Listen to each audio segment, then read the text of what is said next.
नमस्कार सभी को, मेरा नाम संचिका गुप्ता है और मैं एको इंडिया में मैनेजर के पद पे मैं काम करती हूँ। BMC batch 10 module 9 IPC session में मैं आप सभी लोगों का बहुत बहुत स्वागत करती हूँ। हमारे साथ हमारी ट्रेनर मैम आकांक्षा बागवे जी भी जुड़ चुकी हैं। मैम का सेशन स्टार्ट करने के पहले मैं कुछ जनरल अनाउंसमेंट्स करना चाहूंगी। सबसे पहले एजेंडा रिव्यू करते हैं। एजेंडा में आज सबसे पहले मैम का लेक्चर होगा मॉड्यूल 9 पे, infection prevention in health care workers पे। मैम के लेक्चर के टाइम पे मैं किसी को भी अनम्यूट एक्सेस नहीं दूंगी, जिससे कि हम एक दूसरे की आवाज को आसानी से सुन सकें बिना किसी बैकग्राउंड नॉइस के। मैम के लेक्चर के बाद हम लोग हमारा एक क्वेश्चन एंड आंसर राउंड होगा और उसमें मैं आपको अनम्यूट एक्सेस दूंगी और आप अपने सवाल पूछ सकते हैं, चाहे अपने आप को अनम्यूट करके या फिर अपने सवालों को चैट बॉक्स में डाल के। उसके बाद हमारा एक फीडबैक राउंड होगा लास्ट में। मैं सभी पार्टिसिपेंट से रिक्वेस्ट करूंगी कि आप लोग अपने वीडियोस को ऑन रखें अगर पॉसिबल हो तो, क्योंकि हमारी ट्रेनर मैम को ब्लैक स्क्रीन को देख के पढ़ाने में अच्छा नहीं लगता है। और दूसरी बात ये भी है, अगर हम किसी से मिलते हैं तो फिर हम शायद अगर हमने शक्ल नहीं देखी है तो शायद हम पहचान नहीं पाएंगे, क्योंकि एक नाम के बहुत से लोग हो सकते हैं। तो मैं रिक्वेस्ट करूंगी अगर पॉसिबल हो तो आप लोग अपने वीडियोस को ऑन करें। आज हमारे साथ एको से हमारी कलीग श्वेता पाठक जी जुड़ी हुई हैं। वो पार्टिसिपेंट जो कि ओप्पो, वीवो, लिनोवो या फिर किसी नंबर के साथ जो उनके स्क्रीन पे दिखाई दे रहा है, तो मैं सबसे रिक्वेस्ट करूंगी कि आप लोग अपने आप को रीनेम कर लें। रीनेम करने के लिए आपके जूम इंटरफेस पे राइट साइड कॉर्नर पे 3 ब्लू डॉट्स दिखाई देंगे। उसमें आप लोग क्लिक करेंगे तो लास्ट में रीनेम का ऑप्शन है और अपना शुभ नाम वहां पे लिखें। ध्यान रखें आप बीएमसी बैच 10 में हैं और सारे सेशंस आपको बीएमसी बैच 10 में ही अटेंड करने हैं। Now I would like to introduce our trainer, ma'am. Akansha, just give me a minute.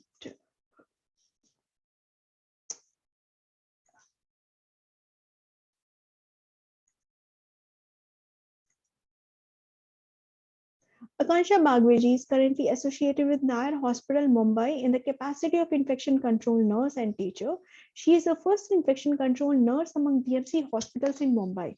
During the COVID-19 pandemic, she is highly credited for her work as a frontline warrior. She prepared and managed the layout of the hospital and functionalized the COVID-19 vaccination center in the Nair Hospital. A very warm welcome to you, ma'am. I've given you screen sharing rights. Please unmute yourself to speak. Yes. Good afternoon, ma'am. Good afternoon, everybody. Yeah, ma'am, I'm doing screen share.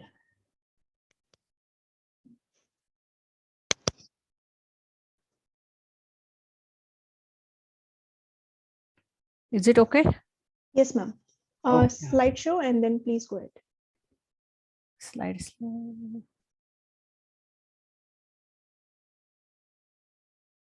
It's okay? No? Slideshow. Wait.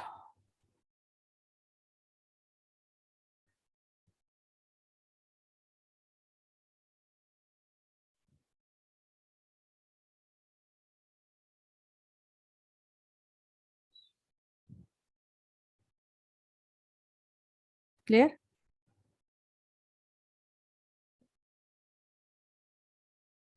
Ma'am, I can see slide number 3.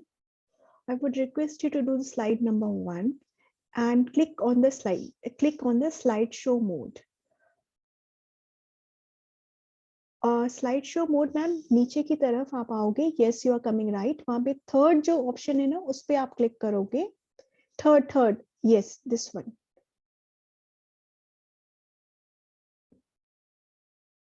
No, अभी नहीं हुआ है ये।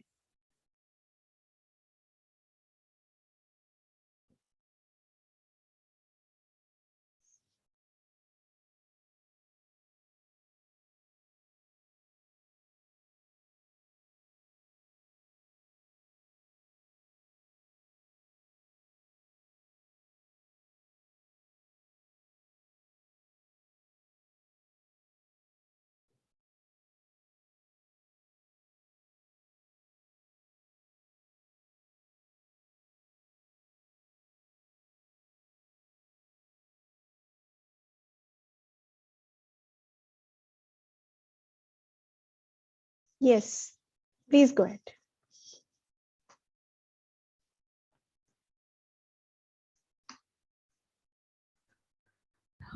Good afternoon, everybody. Can I start my lecture? Yes, ma'am. Please go ahead. Here, okay, no problem. So today is our 9th module. Today, what we are going to learn today? Today is our lecture is after completing this module, the participant will be able to understand infection prevention in healthcare worker. Infection हे फक्त patient किंवा पेशंटमध्ये admit असलेल्या पेशंटलाच होत नाही, तर आपण जेव्हा पेशंटला केअर घेत असतो तेव्हा आपणही तेवढंच इन्फेक्शनला प्रोन टू इन्फेक्शन असतो. मग आपली केअर कशी घ्यायची आणि आपण कसं याच्यातून स्वतःला प्रोटेक्ट करायचं. जर आपण स्वतः प्रोटेक्ट असू तर आपली फॅमिली पण प्रोटेक्ट असतं आणि आपलं सगळं आजूबाजूचे सगळं एन्व्हायरमेंट पण आपण प्रोटेक्ट करू शकतो.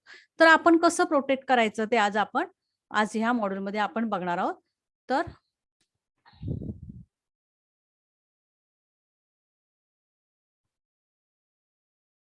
तर प्रिव्हेंटिंग द इन्फेक्शन, आपण हे इन्फेक्शन कसं प्रिव्हेंट करू शकतो. हेल्थकेअर वर्कर कसं रिस्क असतात, ह्या इन्फेक्शनला कसं रिस्क असतात. तर healthcare worker at risk are कोण हेल्थकेअर वर्कर रिस्की असतात, या इन्फेक्शनला रिस्की असतात. तर हॉस्पिटल स्टाफ, हॉस्पिटल्समध्ये कोण येतं, तर डॉक्टर, नर्सेस, पॅरामेडिकल जे हॉस्पिटलमध्ये काम करतात, पेशंट केअरमध्ये असतात, त्यांना इन्फेक्शन होण्याचे चान्सेस असतात.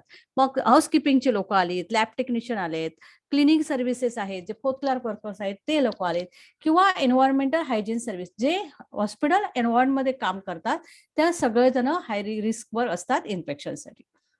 तर हजार्ड्स कुठचे आहेत, वर्कप्लेस आपण जिथे काम करतो ते आपल्याला सेफ आहे का, मग तिथे कुठचे हजार्ड्स आपल्याला आहेत ते आपण बघूया. तर आपण कसं हे करायचं, तर कुठचे हजार्ड आहेत. तर फर्स्ट म्हणजे फिजिकल हजार्ड. तर फिजिकल हजार्ड्स मध्ये काय येतं, तर इंजुरी होऊ शकते. कधी, तर व्हाईल लिफ्टिंग शिफ्टिंग पेशंट, म्हणजे आपण जेव्हा काम करत असतो तेव्हा कुठचीही इंजुरी होऊ शकते आपल्याला. आपण जेव्हा पेशंट शिफ्ट करतोय किंवा पेशंटला लिफ्ट करतोय किंवा आजूबाजूचं जेव्हा आपण इमर्जन्सीला जेव्हा आपली नर्सेसची नेहमी धावपळ चालू असते, मग धावपळीमध्ये एखाद्या वेळेला आपल्याला फिजिकल इंजुरी होण्याची शक्यता असते. तसंच केमिकल इंजुरी पण होऊ शकतं. केमिकलमध्ये काय होऊ शकतं, तर exposure to toxic chemical such as the disinfectant. किती आपण डिसइन्फेक्टंट वापरतो हॉस्पिटलमध्ये, कधी घाई गडबडी ते प्रॉपर डायल्यूट झाले नाहीत. कधी बघा लायसॉलचे पण इंजुरी सर्वांना होत असतात, कारण ते डिरेक्ट यूज करत असतात, मग तो पण चान्स असतो. किंवा डिसइन्फेक्टंट प्रॉपरली डायल्यूट केलं नाही तर मग त्याचाही आपल्याला इंजुरी होण्याची शक्यता असते. बायोलॉजिकल मध्ये काय येतं, तर infection transmitted in healthcare worker environment. ज्या एन्व्हायरमेंटमध्ये आपण काम करतो तिथे बाजूचे रोग जंतू असतात, त्याचंही इन्फेक्शन आपल्याला होतं. रेडिएशन कसं इन्फेक्शन मिळतं, तर रेडिएशन इन एक्सरे, रेडिओथेरपी. आपण सगळ्या क्षेत्रात काम करतो, वेगवेगळ्या वॉर्डमध्ये काम करतो. वॉर्डमध्ये पेशंटला एक्सरे करायचं, एक्सरे टेक्निशियन वॉर्डमध्ये एक्सरे करायला आलाय आणि त्या एक्सरे आपण घाई गडबडीत त्याच्यापासून पेशंट पासून दूर गेलो नाही तर आपल्याला पण आपण रेडिओच्या त्या एक्सरेच्या रेडिएशनला संपत्ता देऊ शकतो. किंवा रेडिओ ऑन्कोलॉजीमध्ये काम करत असू तिथेही आपल्याला इन्फेक्शन रेडिएशन मिळण्याची शक्यता असते. तसंच सायकोलॉजिकल काय आहे, तर नर्सेसनं सगळ्यात मोठं सायकोलॉजिकल स्ट्रेस कसला आहे, तर स्ट्रेस कशामुळे आहे, due to understaffing and night shift. Night shift आपण करतो तर नाईट शिफ्ट मध्ये आपलं पूर्ण शेड्यूल चेंज झालेलं असतं, त्यामुळे आपल्याला स्ट्रेस असतोच. प्लस जास्त पेशंट आणि आपल्या नर्सेस स्टाफला कमी, आपला रेशो हा प्रॉपर नसतो, त्यामुळे आपण एक स्टाफ किंवा 2 स्टाफ हे 50-60 पेशंट मॅनेज करत असतात आणि त्यामुळे त्या स्ट्रेस खाली काम करत असतात. एर्गोनॉमिक काय आहे, तर त्यामुळे काय होतं, तर बॅक एक, नेक एक, eye strain due to the poorly design seat, computer work station. आपण जिथे काम करतो बसतो त्या चेअर जर प्रॉपर नसेल किंवा ते प्लेस जर चांगली नसेल तर आपल्याला त्यामुळे पण त्रास होऊ शकतो. Accidental fall due to the lack of patient safety arrangement. कधी आपण बघा वॉर्ड वॉशिंग चालू आहे, वॉर्ड वॉशिंग चालू असताना घाई गडबडीत आपल्याला चान्सेस असतात इंजुरी व्हायचं, फॉल होण्याचे. मग आता बायोलॉजिकल हजार्ड, मग मेजर बायोलॉजिकल हजार्ड काय आहे, तर आपण आता बघूया. बायोलॉजिकल हजार्ड मध्ये काय येतं, तर ब्लड बॉर्न इन्फेक्शन. तर ब्लड बॉर्न इन्फेक्शन कुठून मिळतं, तर एचबीव्ही पेशंट, एचसीव्ही, एचआयव्ही हे इन्फेक्शन हे ब्लड बॉर्न इन्फेक्शन आहे. मग रेस्पिरेटरी इन्फेक्शन मध्ये काय येतं, तर इन्फ्लुएन्झा, टीबी जे आपण रेस्पिरेटरी थ्रू आपल्याला इन्फेक्शन मिळतं. अदर इन्फेक्शन मध्ये viral haemorrhagic fever such as Ebola virus disease याचंही इन्फेक्शन मिळतं. मग आता बायोलॉजिकल हजार्ड्स आहेत, ते मेजर ब्लड बॉर्न ऑर्गॅनिझम आहेत, ते कुठचे, तर एचबीव्ही, एचसीव्ही, एचआयव्ही हे बायोलॉजिकल इन्फेक्शन आहे. मग ते हजार्ड आहे ते आपण बघूया. The infection can be transmitted by. कशामुळे? तर कशामुळे ट्रान्समिट होऊ शकतं इन्फेक्शन? तर आयदर मे बी परक्युटॅनस किंवा म्युकोक्युटॅनस रूट. जर आपण वॉर्डमध्ये काम करतोय, आपलं हँड वॉशिंग प्रॉपर झालं नसेल आणि आपण पेशंटला, इन्फेक्टेड पेशंटला टच केलं असेल किंवा त्या सराउंडिंगला टच केलं असेल, तर आजूबाजूच्या त्याचे असलेले जे ऑर्गॅनिझम आहे, जर हँड वॉशिंग न करता आपण डायरेक्ट डोळ्याला हात लावला किंवा म्युकस त्याच हाताने खाल्लं गेलं, तर there is a chances of getting infection. Contact with the blood and body fluid contaminated object. जर तसंच वापरलं गेलं, पेशंटचं युरिन सांडली आहे किंवा ब्लड आलं, घाईघाईत पेशंटच्या आयव्ही लाईनमधून ब्लड येते, डिरेक्टली जर तुम्ही त्याला सलाईनने पुश केलं आणि हँड वॉशिंग झालं नाही किंवा क्लिनिंग प्रॉपर झालं नाही, तर आपण इन्फेक्शन घेऊ शकतो. कारण अशा वेळेला आपण पेशंटची इमर्जन्सी बघतो, ग्लोव्हचा वापर न करता आपण डायरेक्ट कॉन्टॅक्टमध्ये जातो, there is a chances of getting infection. Respiratory route मध्ये कसं, पेशंटने समजा टीबी पेशंट आहे, त्याने स्निझिंग केलंय, त्याच्यामुळे हवेमध्ये एरोझॉल तयार झालेत आणि त्या एरोझॉलमध्ये तुम्ही कॉन्टॅक्टमध्ये आलात, you are in without mask, you can get directly contact with the respiratory route infection. आता बायोलॉजिकल हजार्ड्स आहेत. मग ह्या बायोलॉजिकल हजार्ड्स मध्ये challenges face in preventing blood borne infection. आपल्याला काय काय चॅलेंजेस हे करावे लागतात हे इन्फेक्शन प्रिव्हेंट करण्यासाठी, तर कशामुळे होऊ शकतं आणि आपण ह्याच्यातून कसं ओव्हरकम करायचंय, तर का होतं, कशामुळे होतं, तर limited knowledge on transmission of infection in the workplace. आपण जिथे काम करतो, ज्या वर्कप्लेसला आपण काम करतोय, तिथे इन्फेक्शन कसं ट्रान्सफर होतं ह्याचं जर आपल्याला नॉलेज नसेल, तर आपण रुटीन काम करतोय, आपण कामाच्या घाईमध्ये असतो, पण ते छोट्या गोष्टी सुद्धा आपल्याला इन्फेक्शन देत असतात, की त्याचं क्लीनलीनेस किंवा पेशंटला हात लावल्यानंतर किंवा पेशंटला ट्रीटमेंट दिल्यानंतर किंवा आजूबाजूच्या एरियात काम करताना हँड वॉशिंग किती इम्पॉर्टंट आहे ह्याचं जर आपल्याला इम्पॉर्टन्स नसेल, तर आपल्याला इन्फेक्शन ट्रान्समिशनचा चान्सेस असतात. कॉमन अनसेफ प्रॅक्टिसेस म्हणजे आपण ज्या प्रॅक्टिसेस करतो, तर आपण असेप्टिक टेक्निक फॉलो केले नाही, असेप्टिक टेक्निक फॉलो केलं नाही, तर इन्फेक्शन आपल्यालाही मिळतं प्लस पेशंटलाही मिळू शकतं. त्यामुळे ह्या जर आपल्याला नॉलेज असणं खूप महत्वाचं आहे. लॅक ऑफ स्टँडर्डाइज प्रोसिजर, ज्या युनिव्हर्सल प्रिकॉशन घ्यायचे आहेत, स्टँडर्ड प्रिकॉशन घ्यायचे आहेत. स्टँडर्ड प्रिकॉशन मध्ये काय येतं, तर first foremost step is a hand washing. Hand washing ही इतकी महत्वाची गोष्ट आहे की आपले हातच सगळ्यांना इन्फेक्शन देत असतात आणि ते जर आपण फॉलो केलं नाही, तर ते इन्फेक्शन स्वतःला मिळतं आणि स्वतःला मिळालेलं इन्फेक्शन आपण कॅरी फॉरवर्ड करतो आपल्या फॅमिलीपर्यंत. त्यामुळे कुठचंही काम करताना, कुठेही आपण वॉर्डमध्ये जी प्रोसिजर करतो, त्या प्रोसिजर करताना स्टँडर्ड प्रिकॉशन स्वतःच्या प्रिकॉशनसाठी घेणं खूप गरजेचं आहे. आपण कामापुढे काय करतो, आपला स्वतःचा विचार करत नाही. आपल्याला वॉर्डची कामं दिसत असतात, इमर्जन्सी दिसत असतात, पेशंट दिसत असतात, पण ह्या सगळं काम करताना आपण स्वतःची काळजी घ्यायला विसरून जातो.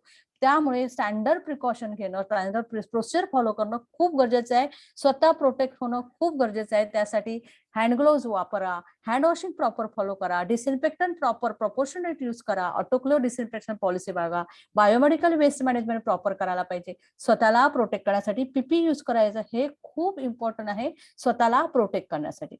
मग आता लॅक ऑफ स्टँडर्ड प्रोसिजर, त्यामुळे आपल्याला बायोलॉजिकल हजार्ड होतात. पण आपल्याला inadequate supply and use of poppet, आपल्याला जरी नॉलेज असलं, कमी असलं, माहित असलं, तरी काय होतं, कधी कधी सप्लाय नसतो मटेरियलचा. उदाहरणार्थ पीपी कमी आहे, ग्लोव्ज कमी आहे, हँड वॉशिंगला सोप नाही, हे प्रॉब्लेम असू शकतात. Lack of regulation and policy to protect healthcare workers from exposure. आणि आपल्याला सगळ्यात महत्वाचे म्हणजे आपल्याला आपल्या हॉस्पिटलच्या पॉलिसीज तयार असलेल्या पाहिजेत. Hand washing policy, biomedical policy, infection disinfectant and autoclave policy, हा वेगवेगळ्या पॉलिसी आहेत. ह्या पॉलिसीज आपल्या हॉस्पिटलच्या असेल तर तुम्हाला पॉलिसी असूनही उपयोग नाही, त्या डिस्प्ले केलेलं असेल, तुम्हाला नॉलेज असेल किंवा बाहेर डिस्प्ले केलं असेल, तर we can read and follow it. ह्या जर पॉलिसी नसेल तर आपल्याला बायोलॉजिकल इन्फेक्शन मिळू शकतं. कारण काय काय पॉलिसी आपल्याला माहित पण, निडस्टिक इंजुरी, प्रोफिलॅक्सिक इंजुरी, ह्या पॉलिसीज आपल्याला जर डिस्प्ले नसेल, आपल्याला माहित नसेल, तर we are coming in the biological hazards. तर बायोलॉजिकल हजार्ड मध्ये आपण कसं सफर होतो, तर indirect contact and direct contact मध्ये होऊ शकतो. नंतर कसं, जेव्हा आपण पेशंटला डायरेक्ट कॉन्टॅक्ट मध्ये येतो, तेव्हा suppose we are not using PP, we are not following standard precaution किंवा universal precaution, then we are the prone to the infection. मग आपण कुठच्याही प्रोसिजर करत असताना आपल्याला सेफ ठेवणं खूप गरजेचं आहे. तसंच एरोझॉल किंवा ड्रॉपलेट्स इन्फेक्शन मध्ये सुद्धा आपल्याला बायोलॉजिकल हजार्ड आपण त्याच्यात येऊ शकतो. आता आपण बघूया ह्याच्या डेफिनेशन काय आहे. बायोलॉजी हजार्ड मध्ये काय येतं, निडल स्टिक इंजुरी येते, पीईपी येऊ शकतं. तर निडल स्टिक इंजुरी म्हणजे काय आणि ती कशी होते, त्यापासून आपल्याला कशी पॉलिसी तयार केली जाते, कसं फॉलो करायचं आहे प्रोटोकॉल, तो आपण आता बघणार आहोत. तर needle stick injury means any injury any injury from a needle or instrument contaminated with a patient blood and body fluid or other potential infectious material is called needle stick injury. आता आपण पेशंटला care देतो. पेशंटला care देताना आपण घाई गडबडीत पेशंटला इंजेक्शन दिल्यानंतर रिकॅपिंग करतो. जेव्हा आपण रिकॅपिंग करतो त्याच वेळ का असतं, रिकॅपिंग करायला गेलं तर निडल स्टिक NSI व्हायची शक्यता असते. म्हणून आजच्या प्रोटोकॉल मध्ये काय आहे, नो कॅपिंग, निडल कॅपिंग करायची नाहीये. आणि करायची असेल तर सुद्धा आपण कसं वन हँडेड मेथड आहे ती फॉलो करायची. निडल स्टिक इंजुरी तर आपल्याला प्रोटेक्ट होऊ शकतो. नंतर पोस्ट एक्सपोजर प्रोफिलॅक्सिस, त्याला पीपी म्हणतात. पोस्ट एक्सपोजर प्रोफिलॅक्सिस म्हणजे काय? The post exposure prophylaxis PP refer to the comprehensive management given to the minimize the risk of infection following potential exposure to blood borne pathogen. कोणते blood borne pathogen आहेत तर HIV, HBV आणि SCV. ह्या जे blood borne pathogen आहे ह्याला जर आपण ह्यांचं इन्फेक्शन आहे हे मिनिमाइज करायचंय, त्याची जी मिनिमाइज करायचं, ह्याला प्रोन होऊ नये याचा मिनिमाइज करायचं असते. आपले कॉम्प्रिहेन्सिव्ह मॅनेजमेंट जे आपण देतो कशासाठी, to minimize the risk of infection. कुठचं इन्फेक्शन तर HIV, HBV, SCV पेशंट पासून होणारं इन्फेक्शन. ते करण्यासाठी जे आपण जे वापरतो त्याला काय म्हणतो, ती मॅनेजमेंट जे आपण करतो त्याला काय म्हणतात, PEP, पोस्ट एक्सपोजर प्रोफिलॅक्सिस. म्हणजे that is the management which are follow to minimize the infection, minimize the risk of infection following the potential exposure to the blood-borne disease. तर कुठचं तर HBV, SCV आणि HIV म्हणजे ह्या 3 disease condition पासून आपल्याला protect कसं करायचंय, त्याची मॅनेजमेंट कशी करायची, त्याच्यावर कॉम्प्रिहेन्सिव्ह मॅनेजमेंट कशी करायची, कशासाठी तर इन्फेक्शन मिनिमाइज करण्यासाठी. त्याला काय म्हणतात, PEP म्हणतात. आणि निडल स्टिक इंजुरी म्हणजे एनी इन्फेक्टेड किंवा यूज पोटेन्शियल यूज मटेरियल पासून झालेली injury to the health care worker. Clear? आता आपण ह्या सगळ्याला प्रिव्हेन्शन स्ट्रॅटेजी काय वापरायची, कसं प्रिव्हेन्शन करायचं ह्या निडल स्टिक इंजुरीला किंवा पीईपीला, कसं आपण प्रिव्हेन्शन स्ट्रॅटेजी यूज करायचं. तर त्यासाठी सगळ्यात महत्वाचं आहे ट्रेनिंग अँड एज्युकेशन. तर ट्रेनिंग अँड एज्युकेशन असणं खूप गरजेचे आहे हेल्थ केअर वर्कर्सला. त्यासाठी प्रिकॉशन कसं घ्यायचं, त्या प्रिव्हेन्शन काय, त्याच्या पॉलिसीज काय हे कळणं खूप गरजेचं आहे. तर त्या ट्रेनिंग आणि एज्युकेशन कशावर तर information on modes of transmission and level of occupational risk. कशावर ट्रेनिंग द्यायचंय, कशावर एज्युकेशन घ्यायचंय तर मोड ऑफ ट्रान्समिशन, हे इन्फेक्शन कसं होतं आणि त्याचं ऑक्युपेशनल रिस्क कुठच्या लेवलला आहे ह्याच्यावर ट्रेनिंग घ्यायचं, एज्युकेशन घ्यायचंय. नंतर हँडलिंग ऑफ पीपी, मग आपण जी पीपी पर्सनल प्रोटेक्टिव्ह इक्विपमेंट वापरतो ते कसं हँडल करायचं, कुठच्या डिसीज कंडिशनला वापरणं ह्याच्यावर एज्युकेशन द्यायचंय. नंतर रिपोर्टिंग ऑफ एक्सपोजर इन्सिडेंट्स, म्हणजे जर आपल्याला एखाद्या आपण एक्सपोज झालो, एखाद्या इन्फेक्शनला एक्सपोज झालो, HIV, HBV, SCV पेशंटला आपण जर इन्फेक्शनला एक्सपोज झालो तर त्याचं रिपोर्टिंग कुठे आणि कसं करायचं ह्याबद्दल आपल्याला एज्युकेशन घ्यायचंय. रेग्युलेशन आणि पॉलिसी, त्याच्या पॉलिसी काय काय आहेत हे आपल्याला फाइंड आउट करायचे आहेत. आणि हे जर सपोज आपण एखाद्या एक्सपोजर झालो या सगळ्या ह्याच्यासाठी ब्लड बॉर्न डिसीजवर, तर त्यामुळे त्या हेल्थकेअर वर्करला खूप स्ट्रेस होतो. मग त्याची स्ट्रेस मॅनेजमेंट आणि त्याच्याशी कसं कम्युनिकेशन स्किल वापरून त्याला कसं त्या इन्सिडेंटमधून बाहेर काढायचंय आणि त्याचं कसं त्याला मॅनेज करायचंय हे आपल्याला आज बघायचंय. कसं हे काय प्रिव्हेन्शन स्ट्रॅटेजीज आहे. नंतर सेफ वर्क प्रॅक्टिसेस, मग आपण जे काम करतो ते वर्क प्लेस आपण जे काम करतोय ते कसं पाहिजे, सेफ वर्क प्रॅक्टिसेस. मध्ये मी कुठच्या पॉलिसी वापरेन, मी सेफ इंजेक्शन प्रॅक्टिसेस वापरेन, मी स्वतःला प्रोटेक्ट करण्यासाठी पीपी यूज करेन, ह्या काय सेफ वर्किंग प्रॅक्टिसेस. मी ग्लोव्हचा वापर करेन, मी हँड वॉशिंग प्रॉपर करेन, हे काय आहे प्रिव्हेन्शन आहे. स्टँडर्ड प्रिकॉशन मी फॉलो करेन वाईल मी जेव्हा माझ्या पेशंटला माझ्या केअर प्रोव्हाइड करते तेव्हा मी माझ्या पेशंटसाठी काय करेन, स्टँडर्ड प्रिकॉशन फॉलो करेन.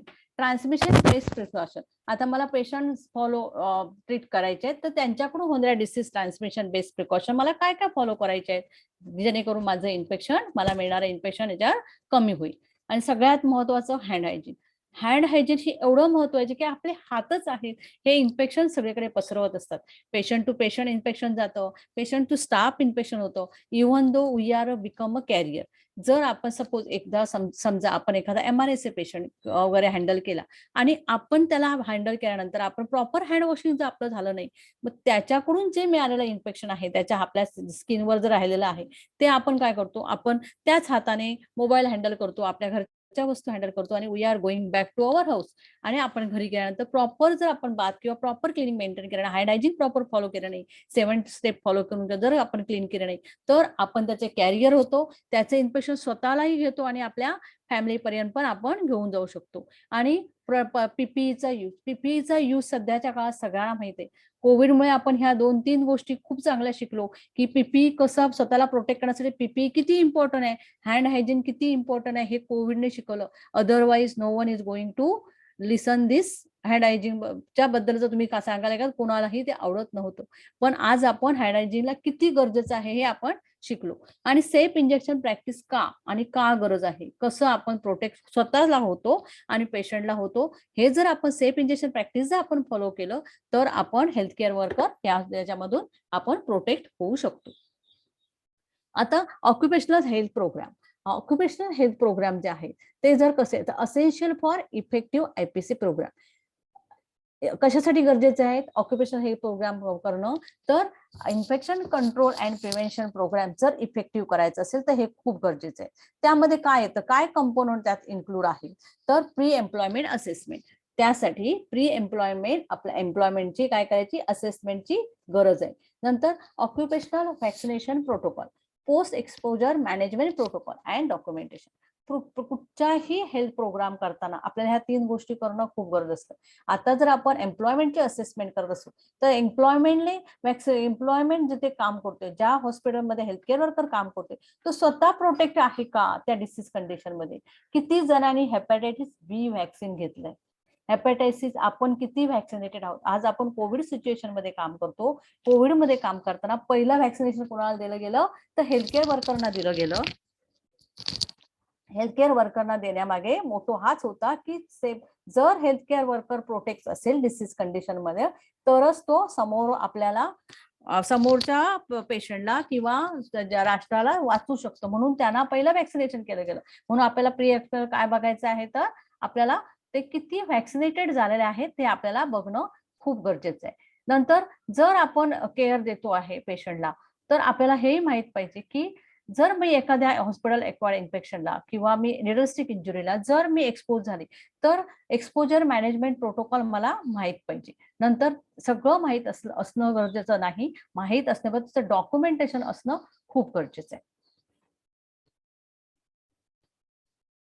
तर ऑक्युपेशनल व्हॅक्सिनेशन प्रोग्राम मध्ये काय येतं, व्हॅक्सिनेशन पॉलिसी का आहे, तर ह्या व्हॅक्सिनेशन पॉलिसीमध्ये maintenance of vaccination record.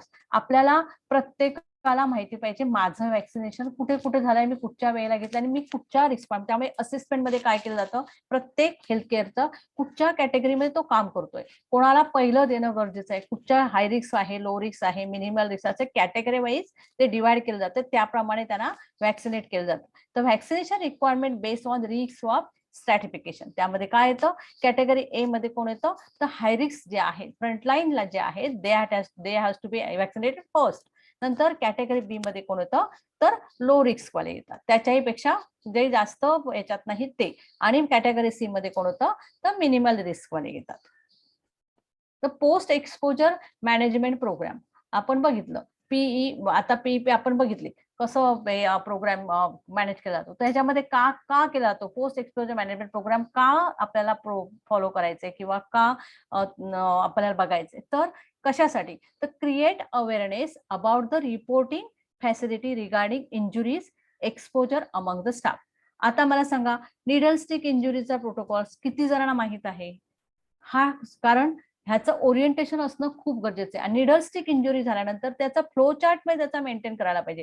Protocol should be in a flow chart, की मला निडल स्टिक इंजुरी झाल्यानंतर मी काय हे केलं पाहिजे, काय माझं फर्स्ट ऍक्शन काय पाहिजे ते आपल्याला कळलं पाहिजे. असा जो प्रोटोकॉल तयार करणं खूप गरजेचं आहे. मग create awareness about the reporting facility regarding injuries and exposure among the staff. जर स्टाफमध्ये झाला एक्सपोजर झाला एखादी स्टाफ, तर त्याला अवेअरनेस माहिती असली पाहिजे की मी कुठे रिपोर्ट करायचे रिगार्डिंग माझ्या इंजुरी बद्दल. नंतर conduct orientation of new employee to IPC policies of the facility. प्रत्येक हॉस्पिटलची जबाबदारी आहे. जेव्हा न्यू एम्प्लॉई आपल्या हॉस्पिटलमध्ये किंवा वर्कप्लेसला जेव्हा जॉईन होतो, तर त्यांना ओरिएंटेशन प्रोग्राम देणं खूप गरजेचं आहे. कारण नवीन हॉस्पिटलमध्ये जॉईन झाल्यानंतर त्याला कुठचं हॉस्पिटलमध्ये आपलं कुठचे वॉर्ड कुठे आहे किंवा ह्या हॉस्पिटलच्या वेगवेगळ्या पॉलिसी काय आहेत, समजा निडोस्टिक इंजुरीचे आहे किंवा प्रोफिलॅक्सिस मॅनेजमेंट आहे किंवा बायोमेडिकल वेस्ट मॅनेजमेंटच्या पॉलिसी, ह्या पॉलिसीचं ओरिएंटेशन ह्यांचं before joining to the duty त्यांना ओरिएंटेशन असणं खूप गरजेचं आहे. इन्फेक्शन कंट्रोल आणि प्रिव्हेन्शनच्या प्रत्येक हॉस्पिटलच्या पॉलिसी काय आहेत हे त्याला माहिती असणं खूप गरजेचं आहे.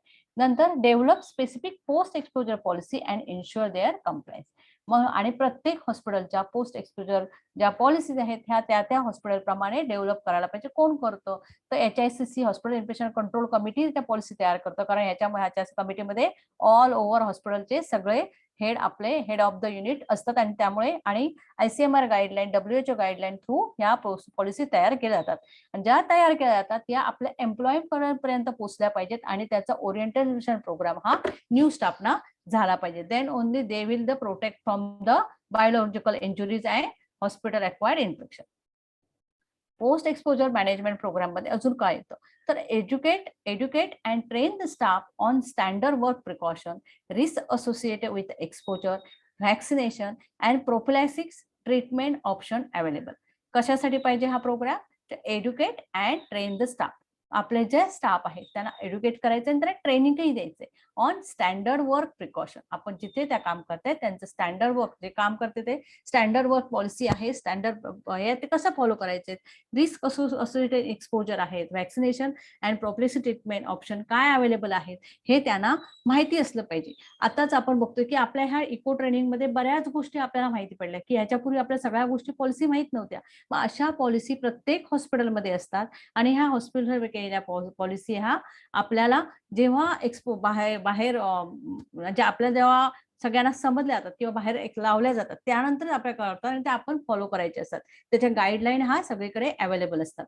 From the reporting and record keeping of all occupational exposure.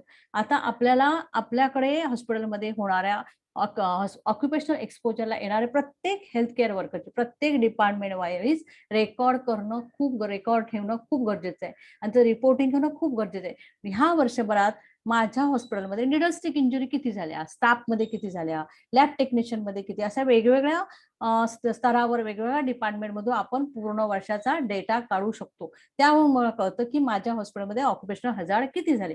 नंतर स्टाफ हेल्थ आपण बघा ऑन ड्युटी म्हणतो, ऑन ड्युटी पेशंटचा किंवा स्टाफचा सिलेंडर ओपन करताना कधी कधी त्यांच्या हाताला लागतो, कॉट सरकवत असताना त्यांना इंजुरी होते, फिजिकल इंजुरी किती झाल्या, बायोलॉजिकल इंजुरी किती झाल्या, रेकॉर्ड आणि रिपोर्टिंग करणं खूप गरजेचं असतं जेणेकरून आपल्या हॉस्पिटलमधल्या इंजुरींचं रेकॉर्ड आपल्याला कळू शकतो. म्हणून report and recording of all occupational exposure ठेवणं खूप गरजेचं आहे.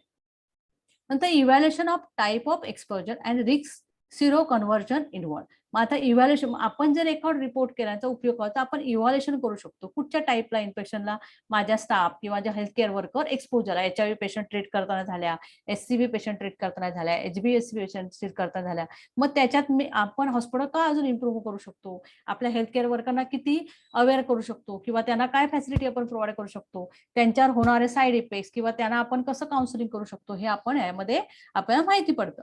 आणि ते होणं गरजेचं आहे कारण हे जर आपण अनालाइज केलं नाही, आपण जर डेटा कलेक्ट केला नाही, जर रेकॉर्ड रिपोर्ट ठेवला तर आपल्याला कळत नाही आणि कळलं नाही तर आपण आपल्या पेशंटला आपल्या स्टाफना इव्हॅल्युएट करू शकत नाही.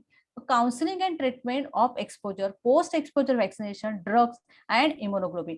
सपोज निडोस्टिक इंजुरी झाली, HBSC पेशंटच्या कॉन्टॅक्टमध्ये आले, त्याच्या ब्लड मध्ये त्याचं इन्फेक्शन मिळालं, त्याची निडल त्यांना तुम्हाला लागली तर त्याच्यामध्ये आपण त्याचं काय करू शकतो, काउन्सिलिंग करू शकतो. त्यांना काउन्सिलिंग करून त्यांना ट्रीटमेंट एक्सपोजर कसं आहे त्याचं आपल्याला पॉलिसीज त्यांना सांगू शकतो किंवा त्यांना असं फॉलोअप करू शकतो. आणि त्याने फॉलोअप आणि टेस्टिंग करणं खूप गरजेचं आहे कारण एकदा इंजुरी झाल्यानंतर त्याला त्याच्या लाईफचा प्रश्न आहे, त्याच्या पुढे आपल्याला त्याचं मॉनिटर करायचं असतं, त्याचं फॉलोअप टेस्टिंग नुसारच आपल्याला कळणं गरजेचं आहे. म्हणून जेव्हा निडोस्टिक इंजुरी होतात ते त्या वर्कप्लेसला त्या पॉलिसीप्रमाणे त्याचं रेकॉर्ड रिपोर्टिंग ठेवून त्यांचा फॉलोअप घेणं खूप गरजेचं आहे जेणेकरून आपला हेल्थ केअर वर्कर प्रोटेक्ट होऊ शकेल. Post exposure management to blood borne infection. कसं आता ब्लड बॉर्न एक्सपोजर मॅनेजमेंट आपण कशी करूया बघूया आपण. ब्लड बॉर्न इन्फेक्शनला clean the exposure site with soap and water. Suppose आपल्याला पहिल्यांदा आपण काम करतोय, पेशंटला इंजेक्शन देताना काम करताना निडल स्टिक इंजुरी झाली, पेशंटला आयव्ही इंजेक्शन किंवा आयएम इंजेक्शन देऊन झालं आणि तीच निडल आपल्याला जर त्याची स्टिक झाली, NSI झालं, तर आपण काय करायचंय? पॅनिक व्हायचंय का? घाबरायचंय का? नाही. आपल्याला आता झालंय तर आपल्याला पुढे त्याचं मार्ग काढायचा. तर कसा? तर clean the exposure site with soap and water. First of all clean that site with a soap and water. नळाखाली जाऊन हात स्वच्छ पाण्याने धुवायचे, लिक्विड सोपने धुवायचे. आपल्याला प्रेस करून त्याला रक्त वगैरे काढायचं नाही. Only you have to clean wash hand with a soap and water. Report the exposure. ज्या माणसाला रिपोर्ट झाला एक्सपोजर त्याने ताबडतोब रिपोर्ट करायचे. Record the severity and type of exposure. त्याने बघायचं निडल स्टिक इंजुरी स्वतःला झाली आहे ना, मग ती किती इंजुरी आहे, किती त्याला सिव्हिअरिटी आहे आणि कुठच्या टाईपचं एक्सपोजर आहे, म्हणजे त्या ज्याला इंजेक्शन दिलं त्या पेशंटला कुठच्या टाईपचा पेशंट आहे. कधी कधी कॉज अननोन पण असतो, but we are treating each patient as a positive. त्याचं हिस्ट्री किंवा त्याचा रिपोर्ट फाइंड आउट करून आपल्याला कुठच्या टाईपचा एक्सपोजर आहे ते आपण बघायचं. SCV आहे, HIV आहे, कुठचा टाईपचा आहे तो फाइंड आउट करायचा. एक्सपोजर सोर्स कुठचा आहे तो आपल्याला फाइंड आउट करायचा. Vaccination status of expose worker. म्हणून वॅक्सिनेशन खूप इम्पॉर्टंट आहे. मी जर सपोज एखाद्या डिसीज कंडिशनच्या पेशंटला जर एक्सपोज झाली असेल तर मी किती व्हॅक्सिनेटेड आहे आणि कधी व्हॅक्सिनेटेड आहे, मी कधी घेतलंय, हे HIV हे माझं इम्युनायझेशन कधी झालेलं आहे हे मला माहित असणं खूप गरजेचं आहे. माझ्याकडे रेकॉर्ड असणं खूप गरजेचं आहे आणि त्यावरच आपण ट्रीटमेंट अँड फर्दर व्हॅक्सिनेशन ठरवू शकतो. आता आपण बघूया की मॅनेजिंग ऑक्युपेशनल एक्सपोजर कसं मॅनेज करलं, त्याचं कसं आहे, स्टेप कशा आहेत मॅनेजिंगच्या.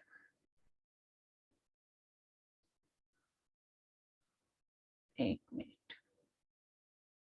तर step for managing occupational exposure. आता आपण ऑक्युपेशनल एक्सपोजरला आपण एक्सपोज झालोय, निडल स्टिकच झाली समजा, तर निडल स्टिक झाल्यानंतर फर्स्ट माझी स्टेप काय आहे?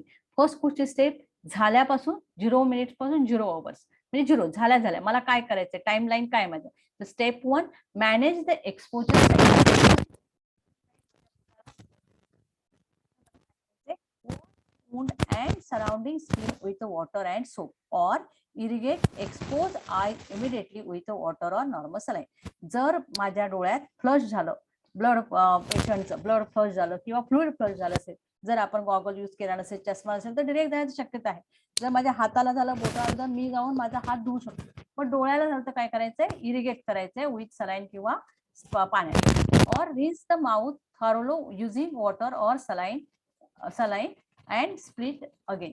म्हणजे जर ते फ्लश माझ्या तोंडात नाकात गेलं असेल तर मला ते वॉश करणं खूप गरजेचं आहे. अँड हे सगळं ताबडतोब फ्लश करायचं, इमिजिएट फ्लश झालं, वॉश विथ वॉटर, बस दॅट्स ऑल.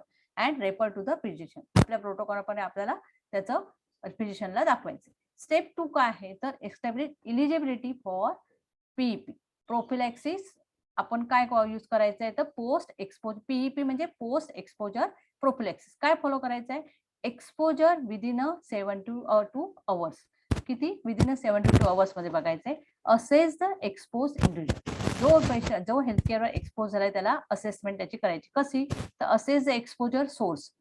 कुठच्या सोर्स पासून तो झालाय ते फाइंड आउट करायचंय. Assess the type of exposure. कुठच्या टाईपचा आहे ते फाइंड आउट करायचंय. And determine the risk of transmission. तेही तुम्हाला फाइंड आउट करायचंय. And determine the eligibility for PEP.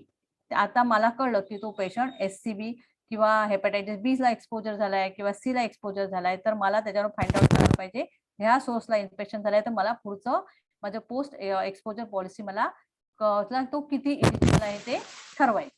आता स्टेप 3 ला काय करायचं? आपण ठरवलं की मला असं एक्सपोजर झालाय, त्याला आपल्याला ड्रग पोस्ट एक्सपोजर पॉलिसी द्यायची, फॉलो करायचे, त्याला कुठचे ड्रग द्यायचे ते आपल्याला पुढे स्टेप 3 मध्ये बघायचंय. Council for PEP.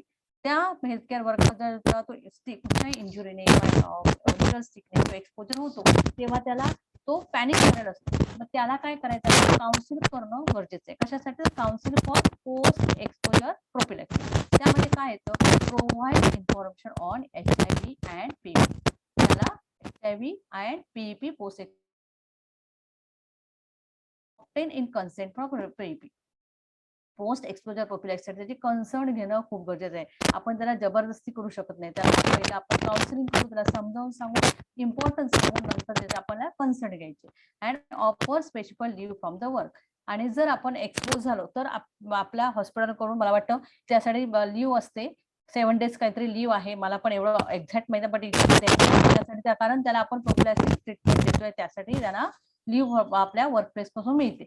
मग आता फोर्थ स्टेप काय आहे तर प्रिस्क्राईब पीईपी. आता तुम्हाला पोस्ट एक्सपोजर प्रोफिलॅक्सिस जरा प्रिस्क्राईब करायची. मग त्यासाठी काय करावं लागेल, assess the source of patients ARV status. आता ज्या पेशंटची त्याला प्रिक मिळाली आहे त्या पेशंटचा स्टेटस आपल्याला बघायचं, एआरव्ही स्टेटस बघायचं. जर check for pregnancy if expose female, जर एक्सपोज झालेली फिमेल जर प्रेग्नन्सी वगैरे आहे तर प्रेग्नन्सी टेस्ट वगैरे करून आपल्याला ते बघायचे, वेदर कन्फर्म करायचे. Explain the side effects of ARV. जेव्हा एआरव्ही आपण त्याला देणार तर त्यापासून ड्रग साइड इफेक्ट्स का होतील हे आपल्याला हेल्थकेअर वर्करला समजून सांगायचे. Explain the post exposure measure against HBC.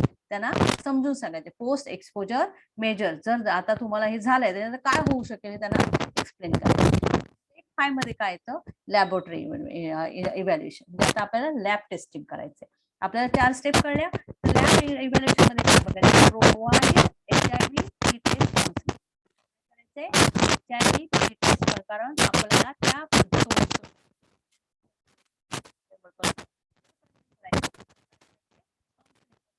नंतर check the immunization status for hepatitis B. त्या हेल्थकेअर वर्करचं हेपॅटायटिस बी वॅक्सिनेशन घेतलंय का, कम्प्लीट आहे का हे आपल्याला बघावं लागेल.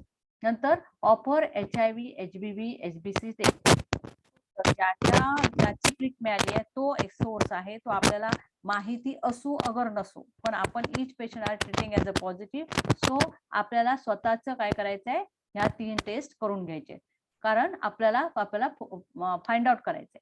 नंतर draw blood include CBC, liver function test, pregnancy test if applicable. जेव्हा आपण हे चालू करतो पीईपी आणि आपल्याला यासाठी ब्लड पाठवतो तेव्हा त्यांचा त्या ब्लड बरोबर सीबीसी काउंट आणि एलएफटी करणं खूप गरजेचं आहे कारण आपण जे ड्रग्ज देतो त्याचा साईड इफेक्ट जास्त असतात, त्यामुळे त्याचं हे पण ब्लड काउंट करणं खूप गरजेचं आहे. नंतर provide HIV post test counselling आणि हे सगळं झाल्यानंतर पोस्ट टेस्ट साठी त्याला काउन्सिलिंग द्यायचं. कळलं, हे आपलं लॅबोरेटरी इन्व्हेस्टिगेशन कळलं. या कुठच्याही पेशंटला जेव्हा आपण निडस्टिक इंजुरी किंवा कुठल्याही ब्लड बॉडी फ्लुइड एक्सपोजर होतो तेव्हा आपल्याला ह्या स्टेप प्रमाणे फॉलो करायचं आहे. तर 5व्या स्टेप मध्ये काय येतं, लॅब इव्हॅल्युएशन येतं. 6वी स्टेप कशासाठी आहे, फॉलोअप अँड मॉनिटर ऍडहेरन्स. त्यामध्ये काय येतं, रेकॉर्ड किपिंग. रेकॉर्ड किपिंग हे इतकं सगळ्या गोष्टी इम्पॉर्टंट असतं की ह्याच्यात आपल्याला स्वतःचं इम्युनायझेशन, आपण घेतले ट्रीटमेंट सगळं रेकॉर्ड किपिंग करून ठेवायचंय, रेकॉर्ड तयार करून ठेवायचंय. Follow up visit for clinical assessment कारण त्याला ह्या रेकॉर्ड प्रमाणे पुढच्या सगळं फॉलोअप करायचंय, त्यामुळे ड्युरेशन माहित असणं खूप गरजेचं आहे. तर त्यामध्ये काय आहे तर assessment at 2 weeks and hepatitis B vaccination if needed. Vaccine आपण त्याला ड्रग थेरपी चालू केलं, लॅबोरेटरी इन्व्हेस्टिगेशन चालू केलं, मग फॉलोअप कसं काय, असेसमेंट कशी आहे तर 2 weeks फॉलोअप करायचे. HIV test at 3 and 6 months आणि नंतर सगळं झाल्यानंतर ड्रग्स देऊन झाले, सगळं ट्रीटमेंट देऊन झाली, नंतर त्याला फॉलोअपला 2 व्यक्तींना बोलवल्यानंतर परत त्याची एचआयव्ही टेस्ट आपल्याला कधी करायची आहे, 3 महिन्यानंतर आणि 6 महिन्यानंतर त्याचं एचआयव्ही स्टेटस काय आहे हे बघायची आहे. ह्या स्टेप्स कशासाठी आहेत तर आपल्याला पोस्ट ऑक्युपेशनल एक्सपोजरला जर पेशंट आला, आपण हेल्थकेअर जर कॉन्टॅक्ट मध्ये आलो तर आपल्याला काय काय करायला पाहिजे हे आपण कसं फॉलोअप करायचं. हा टोटल पिरियड किती आहे तर 0 to 6 months. एक जरी निडल स्टिक इंजुरी झाली हेल्थकेअर वर्करला तर एवढ्या सगळ्या स्टेप मधून जावं लागतं आणि त्याला माहिती असणं खूप गरजेचं आहे. नाही आपण त्याचा रेकॉर्ड रिपोर्ट ठेवला नाही तर आपलं सगळं ट्रीटमेंट ही अर्धवट राहते आणि असे कितीतरी एम्प्लॉई आहे की आपली ही ट्रीटमेंट विदिन 6 months कंप्लीट करत नाही कारण ते स्वतःचं रेकॉर्डही ठेवत नाही आणि त्यांना कदाचित माहिती पण नसेल. तर ह्या लेक्चरमध्ये तुम्हाला सगळ्यांना माहिती पाहिजे की आपल्याला हा 6 month पिरियड स्वतःला ऑब्झर्व करण्याची गरज आहे कारण आपण फक्त पेशंटसाठीच काम करतो पण आपण स्वतःची काळजी घेत नाही. जर आपल्याला हॉस्पिटलमधून जर पेशंटमुळे जर आपल्याला हेल्थ हजार्ड धावत असतील तर स्वतःची केअर घेणं खूप गरजेचं आहे कारण हे आपल्या लाईफचा प्रश्न आहे. त्यामुळे सगळ्यांनी लक्षात ठेवा की step for managing occupational exposure, ह्या ज्या 6 steps आहेत that you should know and your record should be there.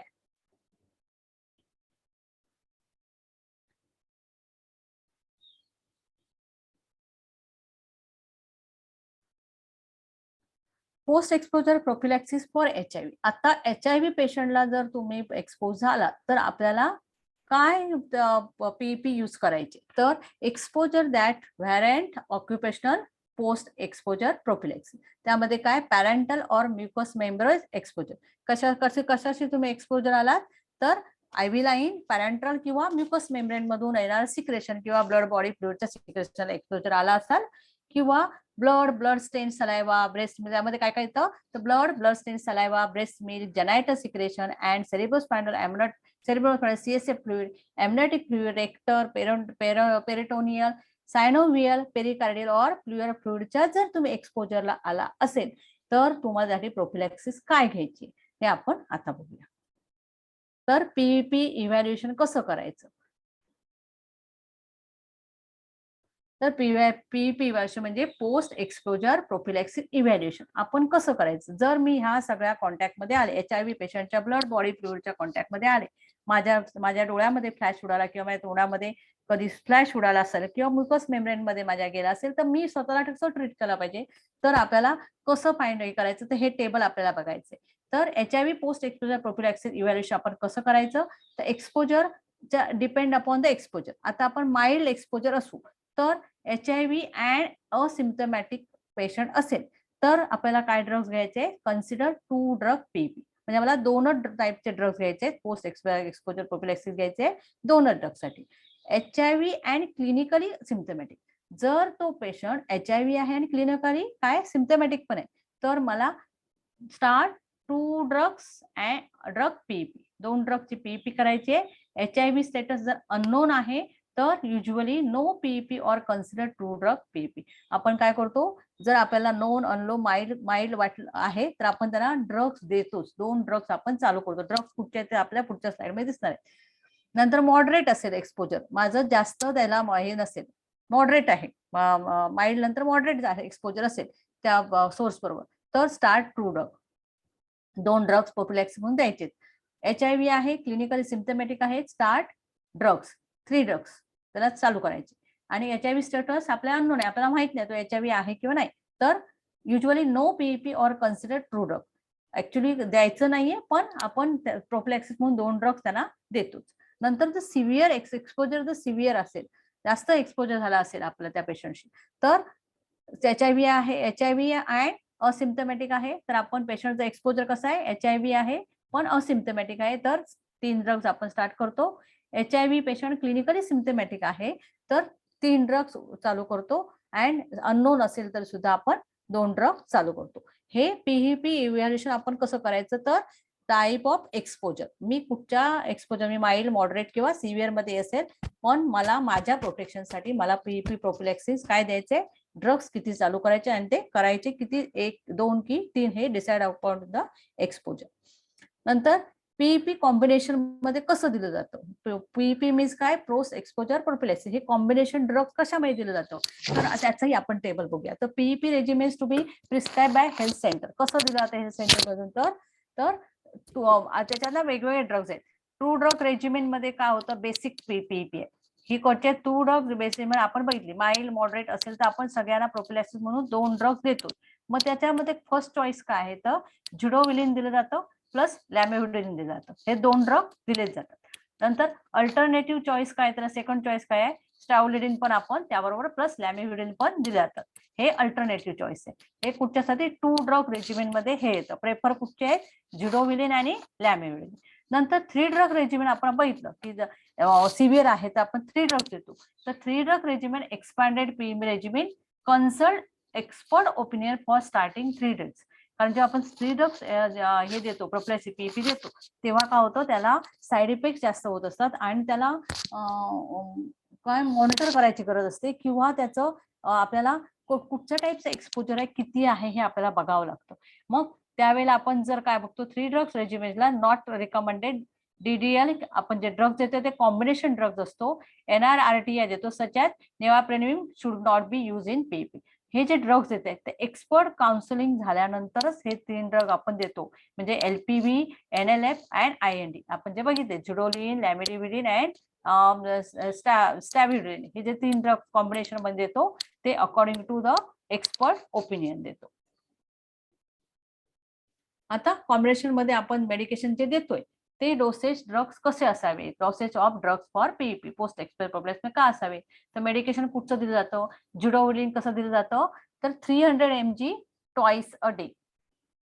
2 drug regimen दिली आहे तर कसं असेल ते जिडोविलिन 300 mg चं ट्वाइस अ डे.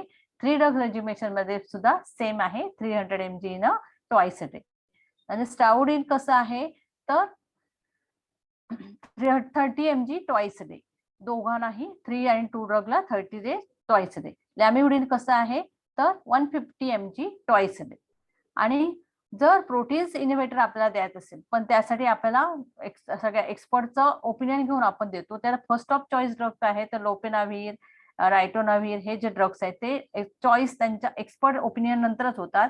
ते 400 by 100 mg twice day, 800 mg by 200 mg हे त्यांचं हे आहे कॅल्क्युलेशन आहे. Once a day with a meal. Second choice काय आहे तर nelfinavir NLF 1250 mg twice day. हे ड्रग्स आहेत आफ्टर ओपिनियन ऑफ एक्सपर्ट. पेशंटच्या असेसमेंट नंतर आपण घेतले जातात. पण you should know the drug tablet which you are taking and that is the combination. कुठचं कॉम्बिनेशन आपण कुठचं देतो, मोस्ट ऑफ कुठचं देतो, जिडोविलिन देतो आणि लॅमिउडिन ड्रग्स आपण ट्राय करतो. बाकीचे ड्रग करण्यासाठी आपण त्यांची पेशंटची असेसमेंट करतो. आता आपण बघितलं की एक्सपोजर झाला तर आपण ताबडतोब तो एरिया क्लीन केला, रिपोर्टिंग केलं, रेकॉर्ड केलं, नंतर लॅबोरेटरी इन्व्हेस्टिगेशन केलं, नंतर ड्रग्स थेरपी दिली. मग सगळ्यात शेवटी आपण जे बघितलं होतं फॉलोअप. तर आता फॉलोअप कसं करायचं, तर फॉलोअप कोणी करायचं, कसं करायचं, तर HIV अँटीबॉडी टेस्टिंग करावी लागते. जर मला HIV प्रिक मिळाली तर माझी HIV अँटीबॉडी टेस्ट करावी लागते. कधी, तर HIV antibody testing done for 6 month post exposure. 6 month post exposure करायचे. त्याच्या ऍट बेस्ट लाईनला कसं, तर पहिलं 6 वीक्सला करायचं, नंतर 3 मंथ्सला करायचं आणि 6 महिन्याला बघायचं. आणि अँटीबॉडी टेस्टिंगचं जर आपण जेव्हा आपण लेवल बघतो ती जर विदिन अ लिमिट असेल तर no issue. So we have to test in 6 week, 3 months and 6 month. आता हेपॅटायटिस बी एक्सपोजरला आपण प्रोफिलॅक्सिस देत असतो. एक्सपोजर तर आपण ते कसं द्यायचं. Hepatitis B response status of exposure. आता आपण हेपॅटायटिस बी पेशंटची आपल्याला प्रिक मिळाली आहे. आपण एक्सपोजर आणि एक्सपोजर प्रोफिलॅक्सिस आपल्याला परक्युटेनस किंवा प्रिकोसर एक्सपोजर आहे आणि आपल्याला त्याला ट्रीटमेंट द्यायची. तर आपण त्याचा हा जो चार्ट आहे तो आपण फॉलो करायचा. कसं करायचं, त्याच्यामध्ये response status of expose worker.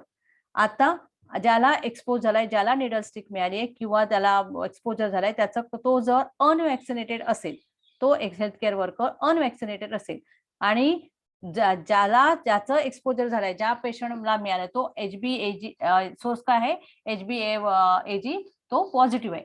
मग त्याला काय करावं लागेल आपल्याला, तर हा जो वर्कर आहे तो अनवॅक्सिनेटेड आहे, मग त्याला HbA1चं 1 इनिशिएटेड HB वॅक्सिन सिरीज द्यायची आहे. आणि सोर्स HbAgचा निगेटिव्ह असेल तरी सुद्धा इनिशिएट HB वॅक्सिन सिरीज. आपण वेट अँड वॉच करायचं नाही. जर आपल्याला कळलंय वॅक्सिनेटेड, जर हेल्थकेअर वर्कर अनवॅक्सिनेटेड आहे, त्याने कसलंच वॅक्सिन घेतलं नाहीये, हेपॅटायटिस बी वॅक्सिन वगैरे घेतलं नाही, तर त्याला फर्स्ट डोस हा वॅक्सिनचा द्यावा लागेलच आणि घ्यायचा आहे. आणि प्रिव्हियसली जर वॅक्सिनेटेड असेल, मी सपोज माझं वॅक्सिनेशन हेप बीचं वॅक्सिनेशन 3 डोस माझे झालेले आहेत आणि मी एखाद्या हेपॅटायटिस बी वॅक्सिनच्या पेशंटच्या कॉन्टॅक्टमध्ये आली, एक्सपोजला आली, तर मला काय करावं, माझे 3 झालेले आहेत. प्रिव्हियस मी वॅक्सिनेटेड, आता अनवॅक्सिनेटेड असेल तर त्याला ऑन द स्पॉट तेव्हा त्याला वॅक्सिनेशन द्यायचंच आहे. पण मी प्रिव्हियसली आहे, मग मला घ्यायचं की नाही हे बघण्यासाठी मला काय करायचं लागेल, अँटीबॉडीज बघावं लागते. आता आपण बघितलं ना, अँटीबॉडीज आपण टेस्ट करावी लागते. मग ते करण्यासाठी काय कर, सिरम अँटीजन आपण टेस्ट करायला पाठवायचंय HbS साठी. ते कसं, तर त्याची लेवल काय आहे, तर मोर दॅन 10 असेल, माझं जर ब्लड पाठवलं अँटीजन बॉडीज टेस्ट करण्यासाठी आणि त्याच्यात जर माझी लेवल मोर दॅन 10 असेल, मला वॅक्सिनेशनची गरज नाही, नो ट्रीटमेंट. जरी तो माझा सोर्स पॉझिटिव्ह असेल तरी मला वॅक्सिन घ्यायची परत गरज नाही. जरी तो सोर्स निगेटिव्ह असेल तरी सुद्धा मला कसली वॅक्सिनेशनची गरज नाही. पण माझं सिरम अँटीजनची लेवल लेस दॅन 10 असेल, serum antigen level less than 10, then I have to take initiate revaccination. मला परत रिव्हॅक्सिनेशनची गरज आहे. जर तो पेशंट HB पॉझिटिव्ह असेल तर, त्याचं मला जर निडल स्टिक मिळाले असेल तर. जर तो निगेटिव्ह असेल तर मला वॅक्सिनेशनची गरज नाही.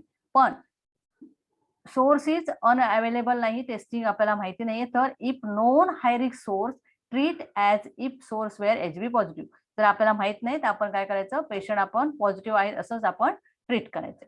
मग अँटीबॉडीज रिस्पॉन्स अननोन असेल, आपल्याला रिस्पॉन्स अननोन असेल तर test expose person for anti HBS, exposed पर्सनचं अँटी HBS करायचं. आणि if anti HBS is less than 10 then no treatment. And if it is antigen त्याचं more than 10 then no treatment. If it is a less than 10 administer again vaccination booster dose. त्याला HB vaccination booster dose द्यायचे. आता लक्षात आलं, जर लेस than 10 असेल तर आपल्याला द्यायचं आहे, मोर दॅन 10 असेल तर आपल्याला वॅक्सिनेशन द्यायचं नाहीये. आणि कुठच्या पेशंटला, तर पॉझिटिव्ह पेशंटची प्रिक मिळाली असेल तर. आणि निगेटिव्ह पेशंटचं जर प्रिक मिळाली तर कसल्याच ट्रीटमेंटची गरज नाही. कळलं? अँड सोर्स अननोन असेल तर test expose person for anti HB if antigen is more than 10 no treatment. कुठचंही आपल्या अँटीजन लेवलचं आपली मोर दॅन 10 असेल तर आपल्या ट्रीटमेंटची गरज नाही. If it is a less than 10 नंतर आपल्याला काय घ्यावं लागेल, एक वॅक्सिन बूस्टर डोस घ्यावा लागेल. क्लिअर?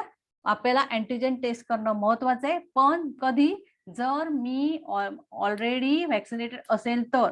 आणि मी जर वॅक्सिनेटेड नसेल तर मला एक्सपोजर झाल्यानंतर, प्रिक मिळाल्यानंतर ताबडतोब वॅक्सिन घेणं खूप गरजेचं आहे. क्लिअर? आता आपण hepatitis B post exposure management of health care worker personnel after occupational percutaneous or mucosal exposure to the body or body fluid. तुम्ही कुठच्याही बॉडी फ्लुइडला जर एक्सपोजर झाला असेल तर आपण काय करायचं पोस्ट हेपॅटायटिस बी. आपण बघूया की हेल्थ केअर वर्करचं status documented, source patient, response कसं आहे, तर response person more than 3 dose no reaction, काही घ्यायची गरज नाहीये. त्याच्याकडे डॉक्युमेंटेड आहे, non responder after 6 month, positive किंवा अननोन आला किंवा निगेटिव्ह आला तर HbA1c 1 month ने घ्यायचंय. नंतर पोस्ट वॅक्सिनेशन सिरोलॉजिकल टेस्टिंग करायची गरज नाही. जर रिस्पॉन्स अननोन आहे त्याच्यानंतर ज्याचं टेस्ट केल्यानंतर, हेल्थकेअर वर्करचं टेस्ट केल्यानंतर आफ्टर 3 डोस जर पॉझिटिव्ह किंवा अननोन आलं असेल किंवा त्याचं जर टेस्टिंग अँटीजन टेस्टिंग लेस दॅन 10 आलं असेल तर आपल्याला एक इंजेक्शन घ्यायचं आहे, इनिशिएट वॅक्सिनेशन गरज आहे. आणि सिरोलॉजिकल टेस्ट करणं पण गरजेचं आहे. जर त्याचा रिपोर्ट निगेटिव्ह आहे सोर्सचा आणि त्याची अँटीजन टेस्ट लेस दॅन 10 आहे, नंतर त्याला आपल्याला आपण वॅक्सिन दिला आहे आणि सिरोलॉजिकल इन्व्हेस्टिगेशन पण करणार आहोत. आणि एनी रिझल्ट असेल, जर आपल्याला मोर दॅन 10 रिझल्ट असेल तर काही ऍक्शन घ्यायची गरज नाही. पण जर healthcare worker unvaccinated, incompletely vaccinated or vaccine refuser असेल आणि जर त्याला सोर्स आहे तो पॉझिटिव्ह असेल तर त्याचं एक डोस घेणं त्याला खूप गरजेचं आहे किंवा कम्प्लीट वॅक्सिन करणं गरजेचं आहे आणि त्याची सिरोलॉजिकल टेस्ट करणं पण गरजेचं आहे. म्हणजे लक्षात घ्यायची गोष्ट अशी आहे की either you are vaccinated 3 dose, so you have to see your antigen level. If it is a more than 10, then you do not to be worried, no vaccination has to be done. But your antigen level is less than 10, then you have to be again vaccinated and you have to do your serological test for up to 6 months. तुम्हाला बघायचे तुमचं तुमची serological investigation करायचंय, whether you are infected or not, ते तुम्हाला compulsory बघायचंय. Clear? आता एवढं सगळं माझी बडबड ऐकली आहे. आता एक तुम्हाला आता केस स्टडी आहे, त्याचा आन्सर तुम्ही मला चॅट बॉक्समध्ये लिहून पाठवणार आहात. तर तुमच्यासाठी एक केस स्टडी आहे. Mister A, a nurse caring of the patient in terminal stage of AIDS. कुठचं पेशंट आहे? Terminal stage in AIDS. She notice that his intravenous IV tubes was back up with the blood and the line was occluded. To quickly irrigate the line, she filled the syringe with saline and inserted the pre-attached needle into rubber port of the patient IV line. While A was attempting to aspirate the coagulating blood and then flush the IV line, the patient becomes startled and jerk, causing the needle to dislodge from the rubber port of the IV line. The needle punctured the palm of her hand. She was terrified. What she do now? आता मगासपासून जे lecture मध्ये ऐकलंय त्याचे answer पटापट chat box मध्ये पाठवा. ही तुमच्यासाठी केस study आहे. मला त्यांचे आन्सर पटापट लिहून पाठवा म्हणजे आपण पुढे मूव्ह होऊ शकू.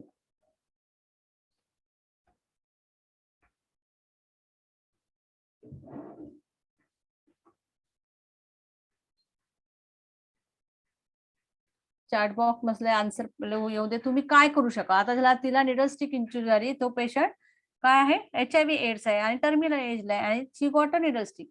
So first step is wash hand with soap. Wash hand with the soap. Then do not squeeze that finger or palm. Then do not panic. Good. Wash hand with the tap and water. Do not panic. Good. Yes. Inform to physician. Very good. And follow the protocol of yes. Wash and under. Yes. Tap. Wash with the soap and water. Inform to the physician. Then follow the protocol. Very good. Very good. Yes. कितले hand wash बरोबर आहे. Yes. Usha Sarga, write down in a chat box. Inform supervisor किंवा आपल्या हॉस्पिटलचा जो protocol आहे that we have to follow up. Do not panic. Don't squeeze. Good. Documentation is very important. You should know your vaccination status, patient vaccination, patient status. Already you know that. Yes, good. Inform patient. Very good. So blood investigation, proper documentation. Good. So we can move further. Good. Yes.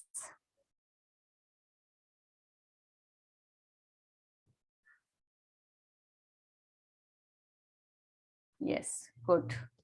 So we can move now. तर needle stick injury झाली आहे. मग आपल्याला काय करायचंय? Needle stick injury, causes of needle injury का होतात? Most common cause कशासाठी कशामुळे होतं? आपली घाई गडबड असते कशासाठी? Most common cause is double capping of needles after use and unsafe disposal of needle.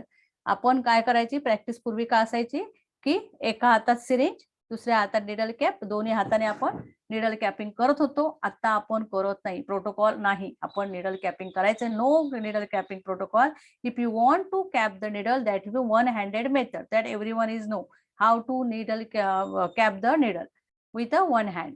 Then human factor काय होऊ शकतात तर फटिक्स आहे, स्ट्रेस आहे, शॉर्ट स्टॅपिंग आहे, काही गडकरीत कामं करतोय, भरपूर इंजेक्शन आहेत, सगळे संपवायचे आहेत, पेशंट सगळं अटेंड करायचे, खूप डोक्याला ताप झाला, पटापट कामं करायचं, ह्याला इंजेक्शन दे त्याला दे, ह्या घाईघाईत एकामेकाला पटकन आपल्या हाताला इंजुरी होऊ शकते.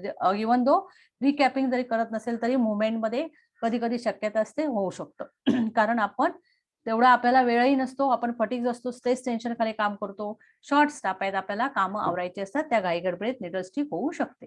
Engineering controls mean lack of set needle devices. कधी कधी आपल्याला पीपीई कॅन भरलंय ते टाकायला वेळ नाहीये, ते राहिलं असेल, त्यामुळे पण आपण घाई गडबडीत आपल्याला होऊ शकतं. Other over use of needle, lack of training, hazard awareness. मला वाटतं आजकाल सगळ्यांना ट्रेनिंग मिळालेलं आहे, माहिती आहे, पण सपोज सगळ्यांना माहित नसतं की काही काही ठिकाणी अजूनही फॉलो करले जातात. निडल ब्रेकडाऊन करणं, ब्रेक करणं, निडल कॅपिंग करणं, किंवा ते प्रॉपर त्याचा पीपी कॅन मध्ये टाकायचं माहित नाही, इंजेक्शन दिलं राहिलं बेडच्या पेशंटच्या बेडमध्ये, किंवा IV लाईन घालताना जे घाई गडबडीत ज्या होऊन गोष्टी राहून जातात, त्यामुळे आपण काय होतो निडल स्टिक इंजुरीला आपल्याला एक कारण होऊन जातं. आता निडल स्टिक इंजुरीचं ते आपण हे केलेलं आहे, कसं किती त्याचं प्रमाण आहे ते सांगितलेलं आहे. आता बघूया रिकॅपिंगचं प्रमाण किती आहे. IV line related cause 5%. रिकॅपिंग मध्ये कधी होऊ शकतं 5% चान्सेस आहेत. Conceal sharp 28%. नंतर cleanup 11%. Handling and passing device होते की नाही, इंजेक्शन एकेने भरायचं दुसरीकडे पास करायचं, त्यामध्ये किती आहे चान्सेस 4%. रेस्टलेस पेशंट आहे, IV लाईन द्यायला गेले, पेशंट एकदम रावडी झाला आणि त्या घाई गडबडीत आपल्याला इंजेक्शन निडल स्टिक होऊ शकतं, असे चान्सेस किती आहे 10%. डिस्पोजेबल रिलेटेड काय काय वेळा पीपी कॅन भरलाय, सोबत पीपी कॅन नाहीये आणि त्या घाई गडबडीत निडल इंजेक्शन देऊन सिरिंज विथ निडल तिथेच राहिली ट्रॉलीवर, तर चुकून हात लागतो आणि डिस्पोजेबल रिलेटेड 11% त्याचं प्रमाण आहे. स्प्लॅश ऑफ फ्लुइड 5% आहे की नाही. युरिन फ्लॅश होत आहे, ब्लड फ्लॅश होत आहे, कधी कधी पेरिटोनियल फ्लुइड फ्लॅश होत आहे आणि ते नाका तोंडात कुठेही जातं आणि आपण एक्सपोज होतो.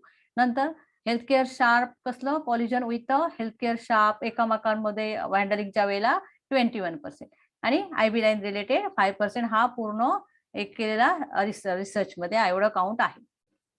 Control to measure. आता आपल्याला मेजर कसं कंट्रोल करायचं आहे. Hierarchy of control most effective काय, elimination of hazard, remove the sharp and needle and eliminate all unnecessary injection. Jet injector may be substitute for syringing and needles. मस्त आलंय की नाही. जेट इंजेक्शन आहे ते सगळ्यात बेस्ट आहे. आपल्याला त्यामुळे निडल स्टिक होऊ शकत नाही, बरोबर की नाही. नंतर other example include elimination of unnecessary sharp like towel clips, using needleless IV systems वगैरे आहे. त्यामुळे आपण त्याच्यावर कंट्रोल ठेवू शकतो. इंजुरीने कंट्रोल कसं ठेवू शकतो. Example include needles that retract or sheath or blunt or immediately after use. काय करू शकतो की आपण यूज केल्यानंतर ताबडतोब पीपीसी कॅन मध्ये टाका किंवा त्याला ब्लंट करा. ऍडमिनिस्ट्रेटिव्ह कंट्रोल कसा आपण वापरू शकतो. तर policies aim to limit exposure to the hazard. Example include allocation of resources demonstrating a commitment to the healthcare worker, safety, needle stick prevention committee and exposure control plan, removing all unsafe device and consistent training on use of safe device. Administrative control कसा असू शकतो. आता माझ्या हॉस्पिटलचा मी service केला, मला कळलं की माझ्या हॉस्पिटलमध्ये निडल स्टिक इंजुरी जास्त होत आहेत. मग माझी ड्युटी काय असेल. तर मला ह्याच्या सर्वे केल्यानंतर मग ह्याच्यावर मी कंट्रोल कसा ठेवायचा. तर मला मला पॉलिसी तयार करावी लागेल. मग त्याचं काय काय मी करावं लागेल मला. तर हेल्थकेअर वर्करच्या सेफ्टीसाठी तर निडल स्टिक प्रिव्हेन्शन कमिटी, जशी HICC कमिटी आहे तसं NSI कमिटी प्रिव्हेन्शन कमिटी, तीच HICC committee needle stick injury पण मॉनिटर करतात. मग त्यांनी पूर्ण हॉस्पिटलचा रेकॉर्ड ठेवल्यानंतर त्यांना समजलं की जास्त निडल स्टिक इंजुरी होत आहेत. कसं त्यांनी डेटा कलेक्ट केला, अनालाइज केला, त्यांना फाइंड आउट झालं की कुठच्या कारणामुळे होत आहे. मग त्यावर त्यांना पॉलिसी तयार करायची. मग ती कमिटी काय करते, पॉलिसी करते, त्याच्यावर एक्सपोजरवर कंट्रोल करण्यासाठी प्लॅन तयार करते आणि ते फॉलो करण्याचा प्रयत्न करते. आता माझ्या हॉस्पिटलमध्ये मेडिसिन वॉर्डमध्ये होत आहेत. मग तिथे का होत आहेत. तर पेशंट एक्सपोजरला जास्त का जात आहेत. तर पेशंट वॉर्ड भरलेले आहेत, स्टाफ कमी आहेत आणि त्याच्या घाई गडबडीत त्यांना मिळते. मग माझा कंट्रोल प्लॅन त्याच्यावर का असेल. तर मला पॉलिसी काहीतरी डेव्हलप करायची आहे according to my hospital rule and regulation with all seniors. मी एकटी करू शकत नाही. त्यासाठी मला ICMR गाईडलाईन पॉलिसी तयार करून माझ्या हेल्थकेअर वर्करपर्यंत पोहोचवायचे. Removing all unsafe device. आता आपण जेव्हा इंजेक्शन देतो, ट्रॉली आपली तयार केली असते, ट्रॉलीवर किती प्रकारचं मटेरियल असतं, सगळं ठेवलेलं असतं, एवढं गच्च ट्रॉली भरलेली असते आणि त्याच्यामध्ये मला त्या घाई गडबडीत निडल स्टिक होण्याची शक्यता असते. मग मला हे अनसेफ जे डिव्हाइस आहे ते प्रॉपर वे मला करता आलं. ट्रे विथ कव्हर, माझं PPC can with my trolley, की जिथल्या तिथे इंजेक्शन दिलं की ताबडतोब मी तिथल्या इथे डिस्कार्ड करेन. मी निडल ती घेऊन सिरिंज घेऊन फिरणार नाही. And consistent training on the safe use of device. आणि त्यासाठी मला माझ्या स्टाफना जे हेल्थकेअर वर्कर काम करतात त्यांना कंटिन्युअस एज्युकेशन देणं for use of safe device, कसं सेफ डिव्हाइस यूज करणं हे देणं हे गरजेचं आहे. हा ऍडमिनिस्ट्रेटिव्ह कंट्रोल आहे.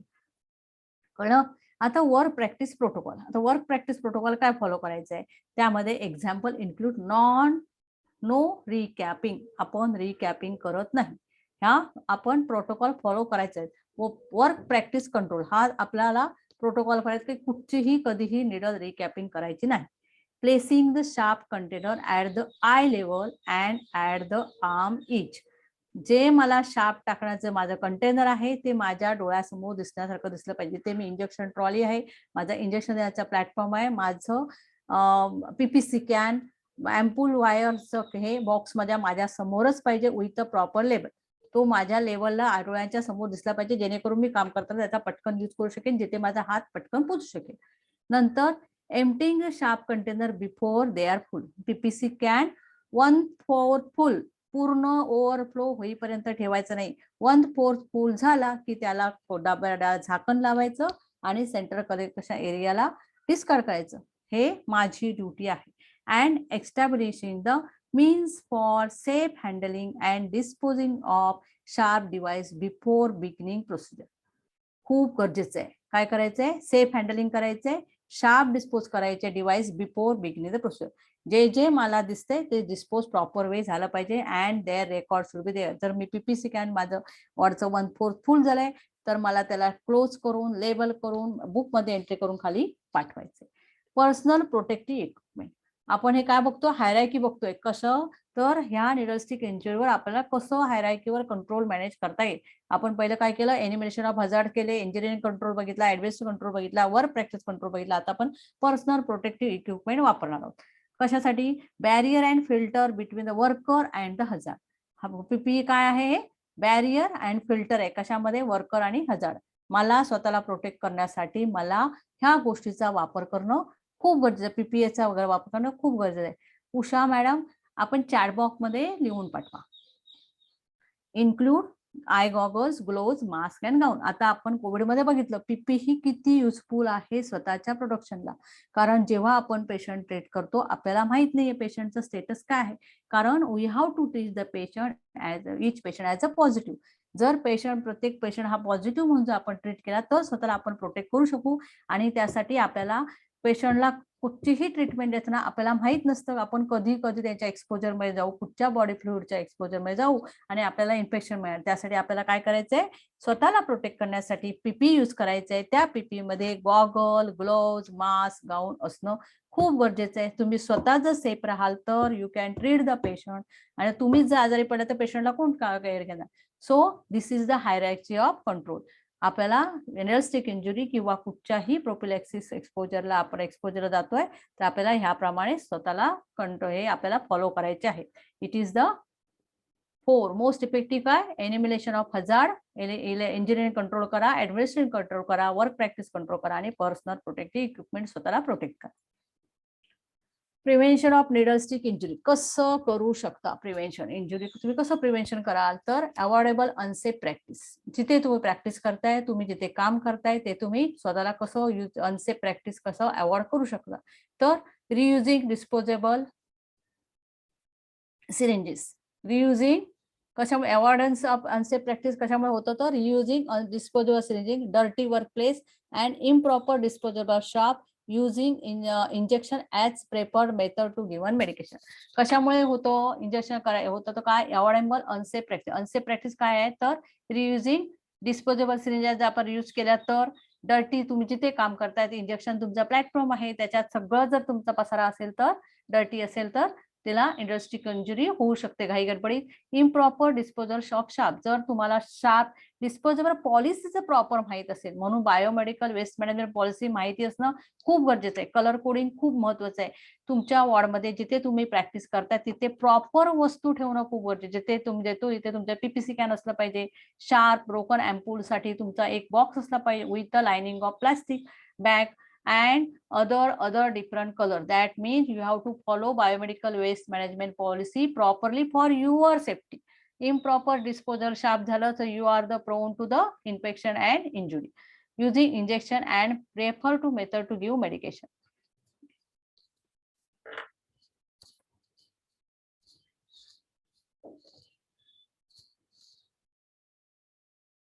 प्रिव्हेन्शन ऑफ निडलस्टिक इंजुरी मध्ये अजून काय तर, oral medication should be prefer unless patient unable to swallow और even recommended by treatment guidelines. when using position sharp end away from the oneself and other, using single scoop method. हा आपल्याला prevention करण्यासाठी ह्या follow करणं खूप गरजेचं आहे की सिंगल स्कूप मेथड यूज करा, युझिंग द पोझिशन शार्प. जे आपण जेव्हा इंजेक्शन देतोय तर कसं त्याचं पोझिशन असलं पाहिजे, away from the one self, दुसऱ्यालाही लागायला नको आणि स्वतःपासूनही लांब राहायला पाहिजे. Then and there you have to be discard that syringe and needle. Prevention of needlestick injury after the injury. After the injury आपल्याला काय काय करायचंय तर, निडल स्टिक झाली आहे तर फर्स्ट ऑफ ऑल काय, clean the wound immediately, clean the affected area with soap and water. Cleaning with the antiseptic solution does not provide any additional benefit if preventing disease transmission. Cleaning with the antiseptic solution does not provide any additional benefit. So you have to wash the hand thoroughly with a kashane soap and water. Then go to the source. इंडस्ट्रिक झाली, wash केला, then you have to go to the source, identify the patient source and determine the source, HIV, HBV, SCV settle. इंडस्ट्रिक झाली आहे, आपल्याला कोणाचा ज्या पेशंटची झाली आहे त्याचा स्टेटस आपल्याला फाइंड आउट करायचं. का तर त्याला HBV, HIV, SIV कसलं इन्फेक्शन आहे का, त्याचे रिपोर्ट अवेलेबल असतील तर फाईल चेक करून फाइंड आउट करायचे. जे डॉक्टर त्याला ट्रीट करतात त्यांना माहिती असतं, त्यांना विचारायचंय, कारण त्याचा सोर्स आपल्याला माहित असणं खूप गरजेचं आहे. त्याच्यावर तुमची PEP डिसाइड होणार आहे. नंतर identify the need for prophylaxis, carefully weight the, आपल्याला आता काय करायचंय, प्रोफिलॅक्सिस शोधायचंय.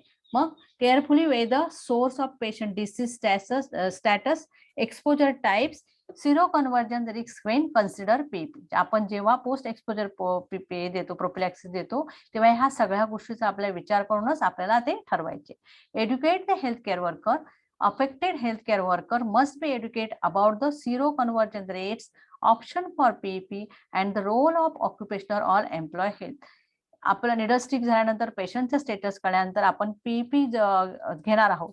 मग एवढा जेव्हा इंडस्ट्रिक इंजुरी होते, जेव्हा एखाद्याला प्रिक मिळते, तेव्हा त्या हेल्थकेअर हा त्या मेंटॅलिटी त्याची डिस्टर्ब झालेली असते, तो त्या स्टेटमध्ये नसतो. त्यामुळे त्याला काउन्सिलिंग करणं खूप गरजेचं आहे. म्हणून आपलं ठराविक डिपार्टमेंट असतात की आपण फिजिशियनला इन्फॉर्म करणं किंवा आपण एका सर्टन स्टेजमधून जातो, सर्टन प्रोटोकॉल मधून जातो.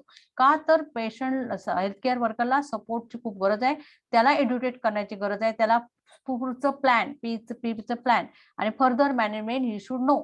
So educate the healthcare worker. Affected healthcare worker must be educated about the seroconversion rates. त्याला सांगावं की कसं चान्सेस आहे, if you are not treated properly, that patient is positive, so you have to, if you are not vaccinated, how to go to the certain protocol.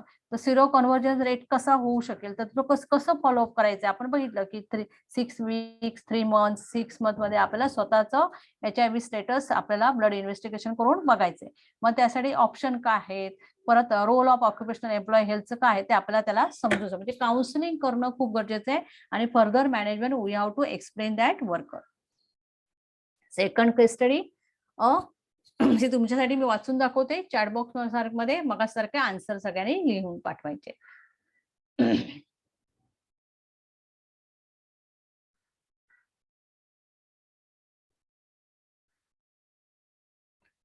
Case study आहे, 68-year-old man with HIV admitted to the ER with a cup and SOB.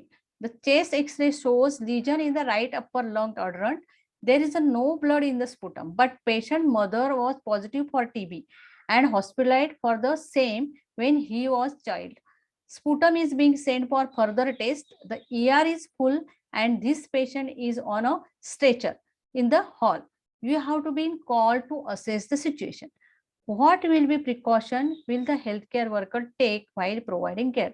असा हा एक स्टेटसचा patient admitted आहे, ER मध्ये आहे आणि त्याची history अशी आहे, त्याचं स्टेटस कसं आहे, तर एक्सरे टेस्ट काय दाखवतोय, चेस्ट काय दाखवतोय, अप्पर लंग क्वाड्रंटला लिजन आहे आणि त्याची मदर का होती, TB पॉझिटिव्ह होती. त्यामुळे दिस पेशंट ऑल्सो इन्फेक्टेड. सो त्याचे तुम्हाला आता त्या हेल्पला बोलवलं, कारण पेशंट स्ट्रेचरवर आहे. So what will precaution healthcare will be providing. तुम्हाला मदत करायची, तुम्ही काय स्वतःची प्रिकॉशन घ्याल, त्याला ट्रीट करताना तुम्ही काय मदत कराल, कसं तुम्ही त्याला ट्रीट कराल.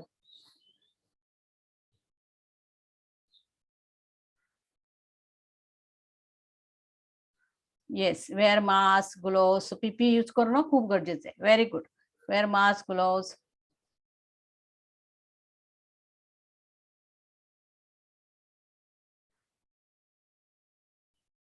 Very good.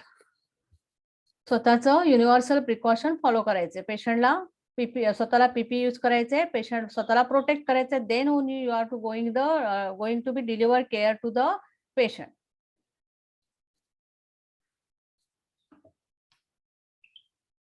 Yes.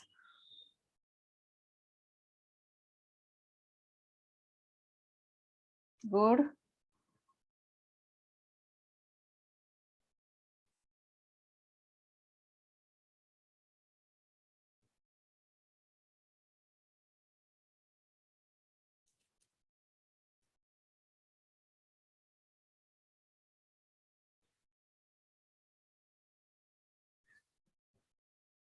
Actually possible isolate the patient. First आपल्याला काय बघायचंय, स्वतःचं प्रोटेक्शन बघायचंय, स्वतःला प्रोटेक्ट करायचं. So you have to use the पीपी.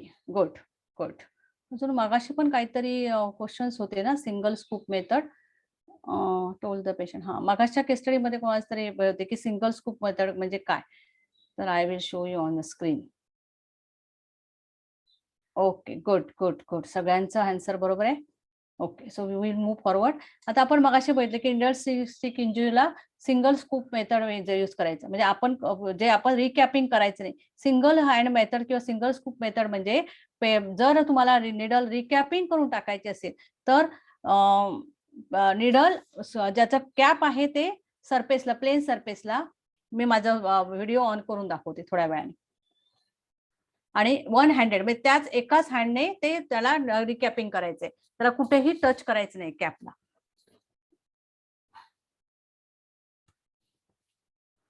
आता आपल्या ह्या लेक्चर मध्ये आज आपल्याला टेक होम मेसेज काय आहे सगळ्यांसाठी. तर healthcare workers are at the risk of acquiring infection through occupational exposure. बरोबर आहे की नाही. आपण ज्या वर्कप्लेसला काम करतोय, आपण हॉस्पिटलमध्ये काम करतोय, हजारो डिसीज कंडिशन, वेगवेगळ्या डिसीज कंडिशनचे वेगवेगळ्या ऑर्गॅनिझम आपल्या सोबत असतात, वेगळ्या डिसीजचे पेशंट आपल्या सोबत असतात आणि आपण त्यांच्याशी डील करत असतो. आणि डील करताना आपण त्यांच्या एक्सपोजरमध्ये घाई गडबडी, कारण आपण स्ट्रेस टेन्शनच्या अंडर काम करतो आणि ह्या घाई गडबडीत जेव्हा आपण त्यांना प्रोन टू इन्फेक्शन होतो तेव्हा आपण स्वतःला प्रोटेक्ट करण्यासाठी काय काळजी घ्यायची आणि कसं आपण एक्वायर्ड इन्फेक्शन मिळतं आपल्याला आणि त्याच्यासाठी वेगवेगळे प्रोटोकॉल काय आहेत, स्वतःला कसं प्रोटेक्ट करायचं हे कळणं खूप गरजेचं आहे. बरोबर की नाही. कारण आपण भावनेच्या भरात आणि कामाच्या गडबडीत स्वतःला विसरतो. आपण जिथे फक्त पेशंटचं दृष्टिकोनातून काम करतो पण स्वतःचं लाईफ बघत नाही. That is wrong. You have to protect yourself by taking all type of this care. तुम्हाला सगळ्या प्रकारे सर्वत्र तुमची स्वतःची काळजी घ्यायची आहे with the proper knowledge, proper policies, proper protocol आणि certain protocol you should know. जर आपण काम करता ऍक्सिडेंटली काही आपल्याला इंजुरी झाली तर तुम्हाला प्रोटोकॉल माहिती पाहिजे की मला इंजुरी झाली, मला याच्या पुढचा प्रोटोकॉल कसा फॉलो करायचा आहे आणि ह्याच्यावरून ह्या झालेल्या इन्सिडेंट मला कसं मात करायचंय. घाबरून जायची गरज नाही. आपल्याला प्रोटोकॉल आणि जर पॉलिसी माहिती असेल तर आपण त्याच्यातून बरोबर बाहेर पडू शकतो. बरोबर की नाही. and they can also be source of transmission of infection.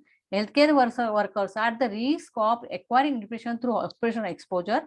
त्यांना occupational exposure ला असतात. They can also be source of transfer.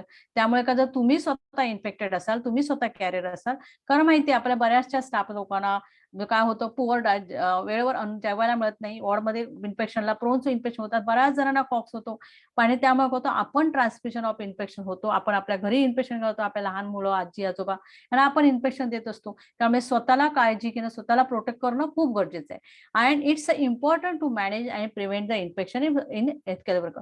म्हणून जर हेल्थकेअर वर्कर, जर माझ्या मेडिकल स्टाफ सगळे काम करणारे लोक आहेत, ही जर इन्फेक्शनला प्रोटेक्ट झाले, स्वतःला प्रोटेक्ट असतील तर ते हॉस्पिटल मॅनेज चांगलं होतं आणि हॉस्पिटल इन्फेक्शन किंवा आपण जे इन्फेक्शन बाहेर आपल्या घरापर्यंत कॅरी करतोय that will stop. So you have to protect yourself, then only you can protect your family and environment.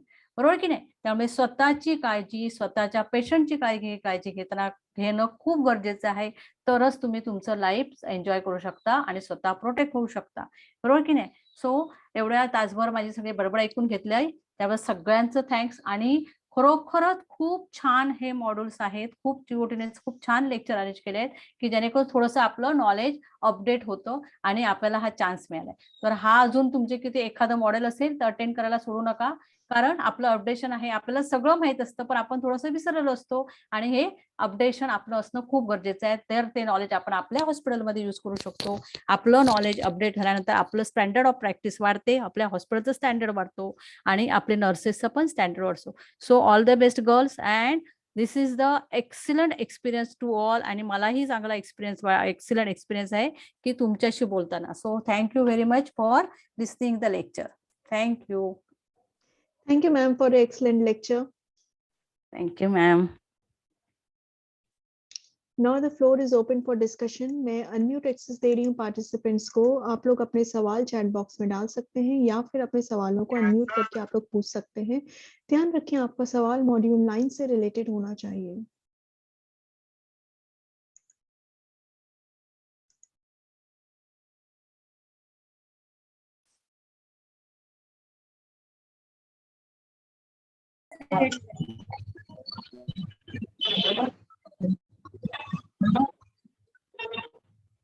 Nidhi ji अपना सवाल पूछें।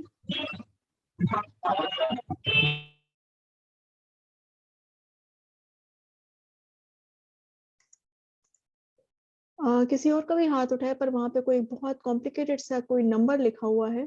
प्लीज आप भी अपना सवाल पूछ सकते हैं।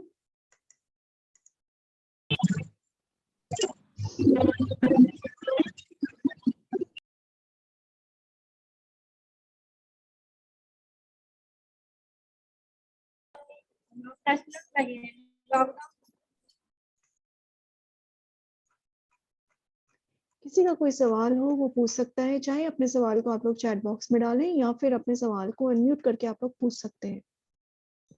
If you have any question, please write your questions in the chat box or else unmute yourself to speak.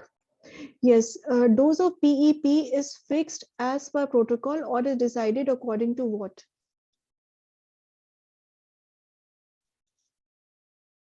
Prophylaxis post exposure prophylaxis treatment आहे. आपण बघितलं माइल्ड, मॉडरेट अँड सिव्हिअर ह्याच्यावर डिपेंड आहे. तुम्ही ज्या सोर्सला एक्सपोजर झाला आहे त्याच्यावर डिपेंड आहे. तुमचं माइल्ड एक्सपोजर आहे की तुमचं सिव्हिअर आहे की मॉडरेट आहे. जर माइल्ड आणि मॉडरेट असेल तर आपण 2 ड्रग्जवर मॅनेज करतो. पण जर त्याचं स्टॅटस जर सिव्हिअर असेल, त्या एक्सपोजरचं जर हे एक्सपोजर तुमचं जर सिव्हिअर असेल तर त्यासाठी आपण 3 ड्रग्सवर मॅनेज करतो. आणि पण ते 3 ड्रग मॅनेज करताना आपण काय करतो, एक्सपर्टचं ओपिनियन घेतो. इट्स नॉट लाईक दॅट की आपण 2 ड्रग्स भागवतो. आपल्याला त्या depend upon the opinion of expert and तुमचं एक्सपोजर टू द पेशंट ह्यावर डिपेंड करतं. Okay, doubt clear? काय अजून डाऊट असेल तर कोणी तुम्ही विचारू शकता. अजून मगाशी काय स्कूप हँड मॅटर सांगितलं, वन हँड मेथड. म्हणजे आपण जेव्हा रिकॅपिंग असं करायचं नाही. जेव्हा आपण रिकॅपिंग करतो तेव्हा आवाजच नाही येते अजिबात. आवाज नाही येते. हॅलो, आवाज येतोय? Can you here me? Yes, ma'am, we can hear you, ma'am. Please go ahead. Single scoop method मध्ये वन हँडेड आपण जे सिरिंज विथ निडल दुसऱ्या हाताने टच न करता डिरेक्टली कुठच्या तरी प्लेन सरफेसवर, म्हणजे मी तुम्हाला दाखवायचं थोडस डिफिकल्ट आहे स्क्रीनवर. Then only you weight.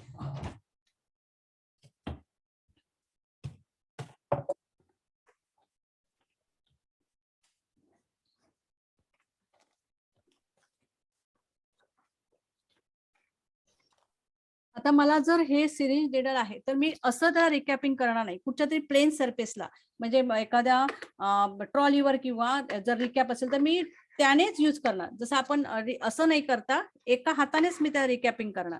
2 हात वापरणार नाही जेणेकरून मला इंजुरी होईल. मला दाखवताना थोडंसं डिफिकल्ट होते इथे, but I have to show you. कसं दाखवू? मी घेऊन पण नाही बसले. आपण असं रिकॅपिंग करायचं नाही. हा जे कॅप आहे ही माझ्या प्लेन सरफेसवर किंवा ट्रॉलीवर खाली ठेवून ते एका हातानेच ते असं आत घालायचंय. हा हाताचा यूज करायचा नाही. त्याला सिंगल हँड मेथड म्हणतात, सिंगल स्कूप म्हणतात. असं डिरेक्टली प्लेन सरफेसवर ठेवून ते कुठेही दुसऱ्या हाताचा यूज करायचा नाही जेणेकरून आपल्याला इंजुरी होईल. प्लेन सरफेसवर ठेवायचं कॅप आणि त्याला आपण त्या हाताने सिरिंज त्याच्यात एंटर करायची, निडल एंटर करायची. कळलं? बऱ्याच जणांना ही मेथड माहिती आहे. आपण हीच फॉलो करतो. आपण रिकॅपिंग करत नाही आजकाल निडल. किसी का और कोई सवाल हो वो आप अपने सवाल को चैट बॉक्स में डाल सकते हैं या फिर अपने सवाल को अनम्यूट करके आप लोग पूछ सकते हैं.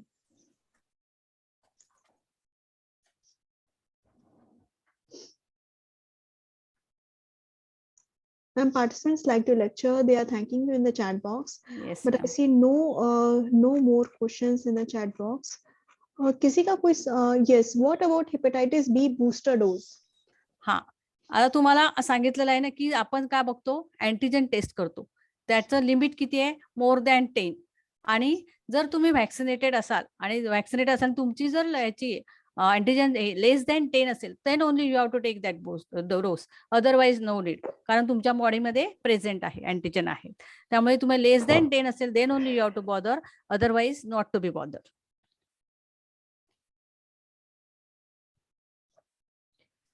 किसी का कोई और सवाल हो वो अपने सवाल को चैट बॉक्स में डाल सकता है या फिर सवाल को अनम्यूट करके पूछ सकता है।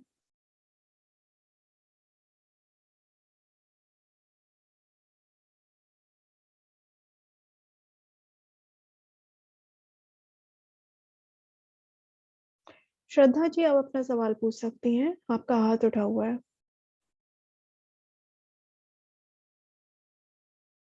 ओ, श्रद्धा मॅडम बोला. हॅलो, श्रद्धा मॅम, तुमचा हात वर होता ना, काय तुम्हाला डाऊट आहे? अनम्यूट करून बोलू शकता, विचारू शकता.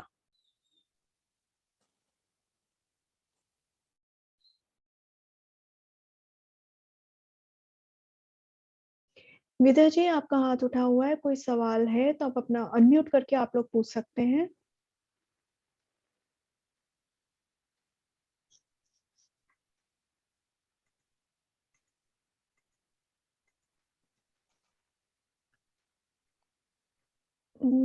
Ma'am, there are no questions in the chat box. Okay. Then किसी का कोई और सवाल है? Last call to questions. Yes, there's a question. If patient status is not known and still we got a needle stick injury, then is it necessary to take PEP? Yes, जर तुम्हाला पेशंटचं status माहित नसेल, that mean we have to be treat patient each patient as a positive. तुम्ही जर vaccinated आहात, पेशंटचं status माहिती नाही, then only you have to take single. आपले जे नॉर्मल 2 डोस आहेत ते आपल्याला घ्यायचेच आहेत, जे आपण फर्स्ट 2 ड्रग रेजिमे आपल्याला यूज करायचे. कारण पेशंटचा स्टेटस माहित नाही. जर पेशंट सपोज निडल स्टिक लागले, पेशंट डिस्चार्ज होऊन गेला, तुम्हाला काहीच माहित नाही, सपोज तो त्याचा रिझल्टच माहित नाही, तर तुम्ही त्या टेन्शन आपण घ्यायचं नाही. आपण स्वतःच्या प्रिकॉशनसाठी आपलं पीपी यूज करत, 2 ड्रग्स रेजिमेन आपल्याला घ्यायचीच आहे. आणि त्यानंतर आपलं ही माहिती आहे ना, जसं 6 मंथमध्ये स्वतःचं सिरोलॉजिकल स्टेटस पण बघायचं. जर तुम्ही वॅक्सिनेटेड असाल, तुमचे 3ही वॅक्सिन झालेले असेल, तर तुम्ही स्वतःचं टेस्ट हे करून बघायचे, लेवल बघायचे, की अँटीबॉडीज लेवल टेस्ट करून बघायची की माझ्यामध्ये किती प्रेझेंट आहे. लेस दॅन 10 असेल तर तुम्हाला वरीड आहे, अदरवाईज मोर दॅन 10 असेल तर काही प्रॉब्लेम नाही. पण तरी सुद्धा तुम्हाला पेशंटचा अननोन स्टेट आहे, तो you have to take 2 drug regimen as a prophylaxis treatment. Thank you, Okay. ma'am. I see no more questions in the chat box. So we will say a very big thank you to you that you accepted our last minute request today. And next lecture is tomorrow, that you will be coming tomorrow for the module 10. And it's always pleasure to hear you, ma'am. Thank you, ma'am, for joining us today. Thank you, ma'am. मेरा सभी part, yes, ma'am, you can leave. Yeah, okay. Thank you. अब मेरा सभी participant से request है, कोई भी जो है अभी मीटिंग छोड़ के नहीं जाएगा. मैंने फीडबैक फॉर्म का लिंक चैट बॉक्स में डाला है, आप लोग उसको फीडबैक फॉर्म भरें और फिर उसके बाद आप लोग मीटिंग छोड़ के जा सकते हैं. ध्यान रखें, कोई भी फीडबैक फॉर्म भरे बिना मीटिंग छोड़ के नहीं जाएगा. आप लोग फीडबैक फॉर्म भरें और फिर उसके बाद मीटिंग छोड़ के जा सकते हैं. ध्यान रखिए, आपका अगला लेक्चर कल है, 3 बजे है, जरूर आना है. मॉड्यूल 10 है, लास्ट मॉड्यूल है. कल को पोस्ट टेस्ट भी होगा, तो आपको जरूर आना है, 3 बजे आना है और छोड़ना नहीं. मैं ऑलरेडी इनवाइट्स में पार्टिसिपेंट इनवाइट्स जो ईमेल है मैं भिजवा चुकी हूँ. आप अपना ईमेल आईडी चेक करिएगा, उसमें है. आपको जरूर आना है, मिस नहीं करना है. ध्यान रखिएगा. फीडबैक फॉर्म भरने के बाद आप लोग मीटिंग छोड़ के जा सकते हैं. Please fill the feedback form and you can leave the meeting. Please fill the feedback form and you can leave the meeting. Feedback form भरने के बाद आप लोग मीटिंग छोड़ के जा सकते हैं. फीडबैक फॉर्म भरने के बाद आप लोग मीटिंग छोड़ के जा सकते हैं. फीडबैक फॉर्म भरने के बाद आप लोग मीटिंग छोड़ के जा सकते हैं. Please fill the feedback form and you can leave the meeting. And the next lecture is on 19 January 3 p.m.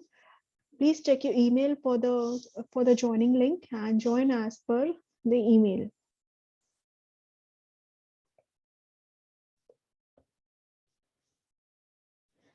Feedback form भरने के बाद आप लोग मीटिंग छोड़ के जा सकते हैं.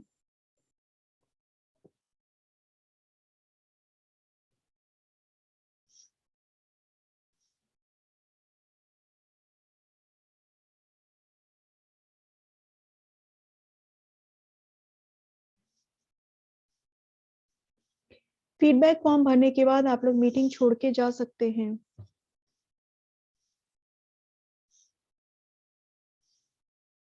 फीडबैक फॉर्म भरने के बाद आप लोग मीटिंग छोड़ के जा सकते हैं। फीडबैक फॉर्म भरने के बाद आप लोग मीटिंग छोड़ के जा सकते हैं।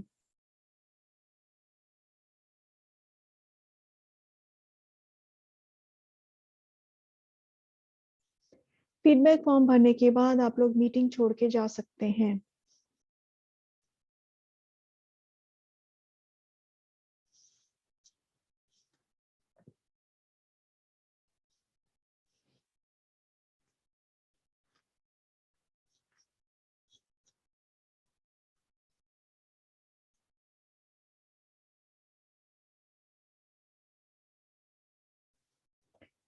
फीडबैक फॉर्म भरने के बाद आप लोग मीटिंग छोड़ के जा सकते हैं।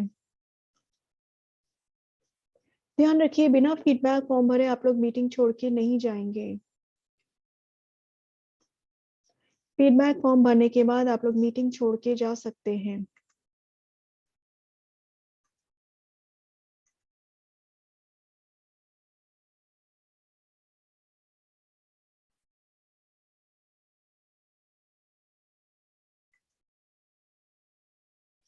फीडबैक फॉर्म भरने के बाद आप लोग मीटिंग छोड़ के जा सकते हैं।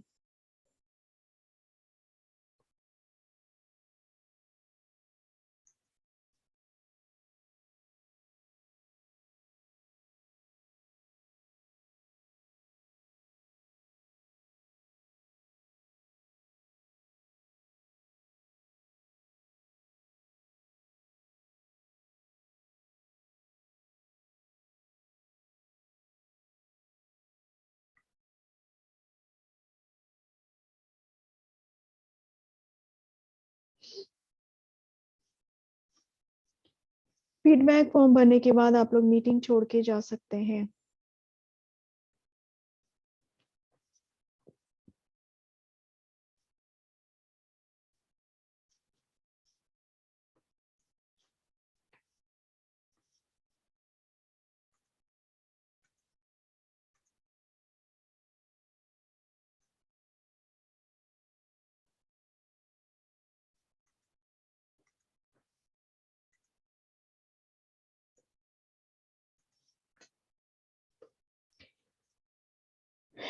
फीडबैक फॉर्म भरने के बाद आप लोग मीटिंग छोड़ के जा सकते हैं।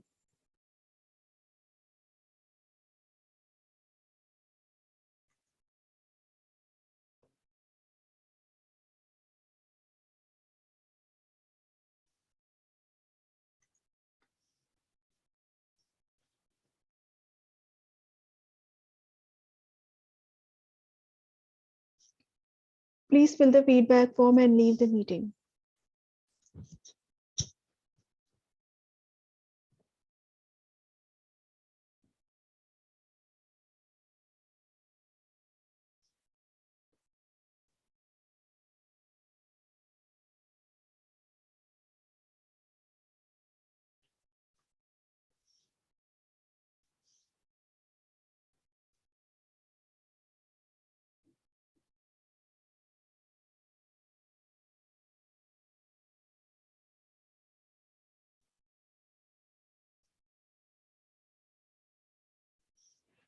अब हमारा मीटिंग समाप्त करने का टाइम आ चुका है। अगले सेशन में हम फिर से मिलेंगे। अगला सेशन आप लोग का कल है, 3 बजे है। अपना ईमेल चेक करें, उसमें ऑलरेडी मैं इनवाइट्स आप लोग को भिजवा चुकी हूँ। उसमें ज्वाइनिंग लिंक है, उससे आप लोग को आना है। कल का लेक्चर मिस नहीं करना है, बहुत इंपॉर्टेंट है। तो अब मैं विदा लेती हूँ। हम कल फिर से मिलेंगे। तब तक के लिए सभी को नमस्कार, प्रणाम, जय हिंद। मैं मीटिंग क्लोज करने जा रही हूँ।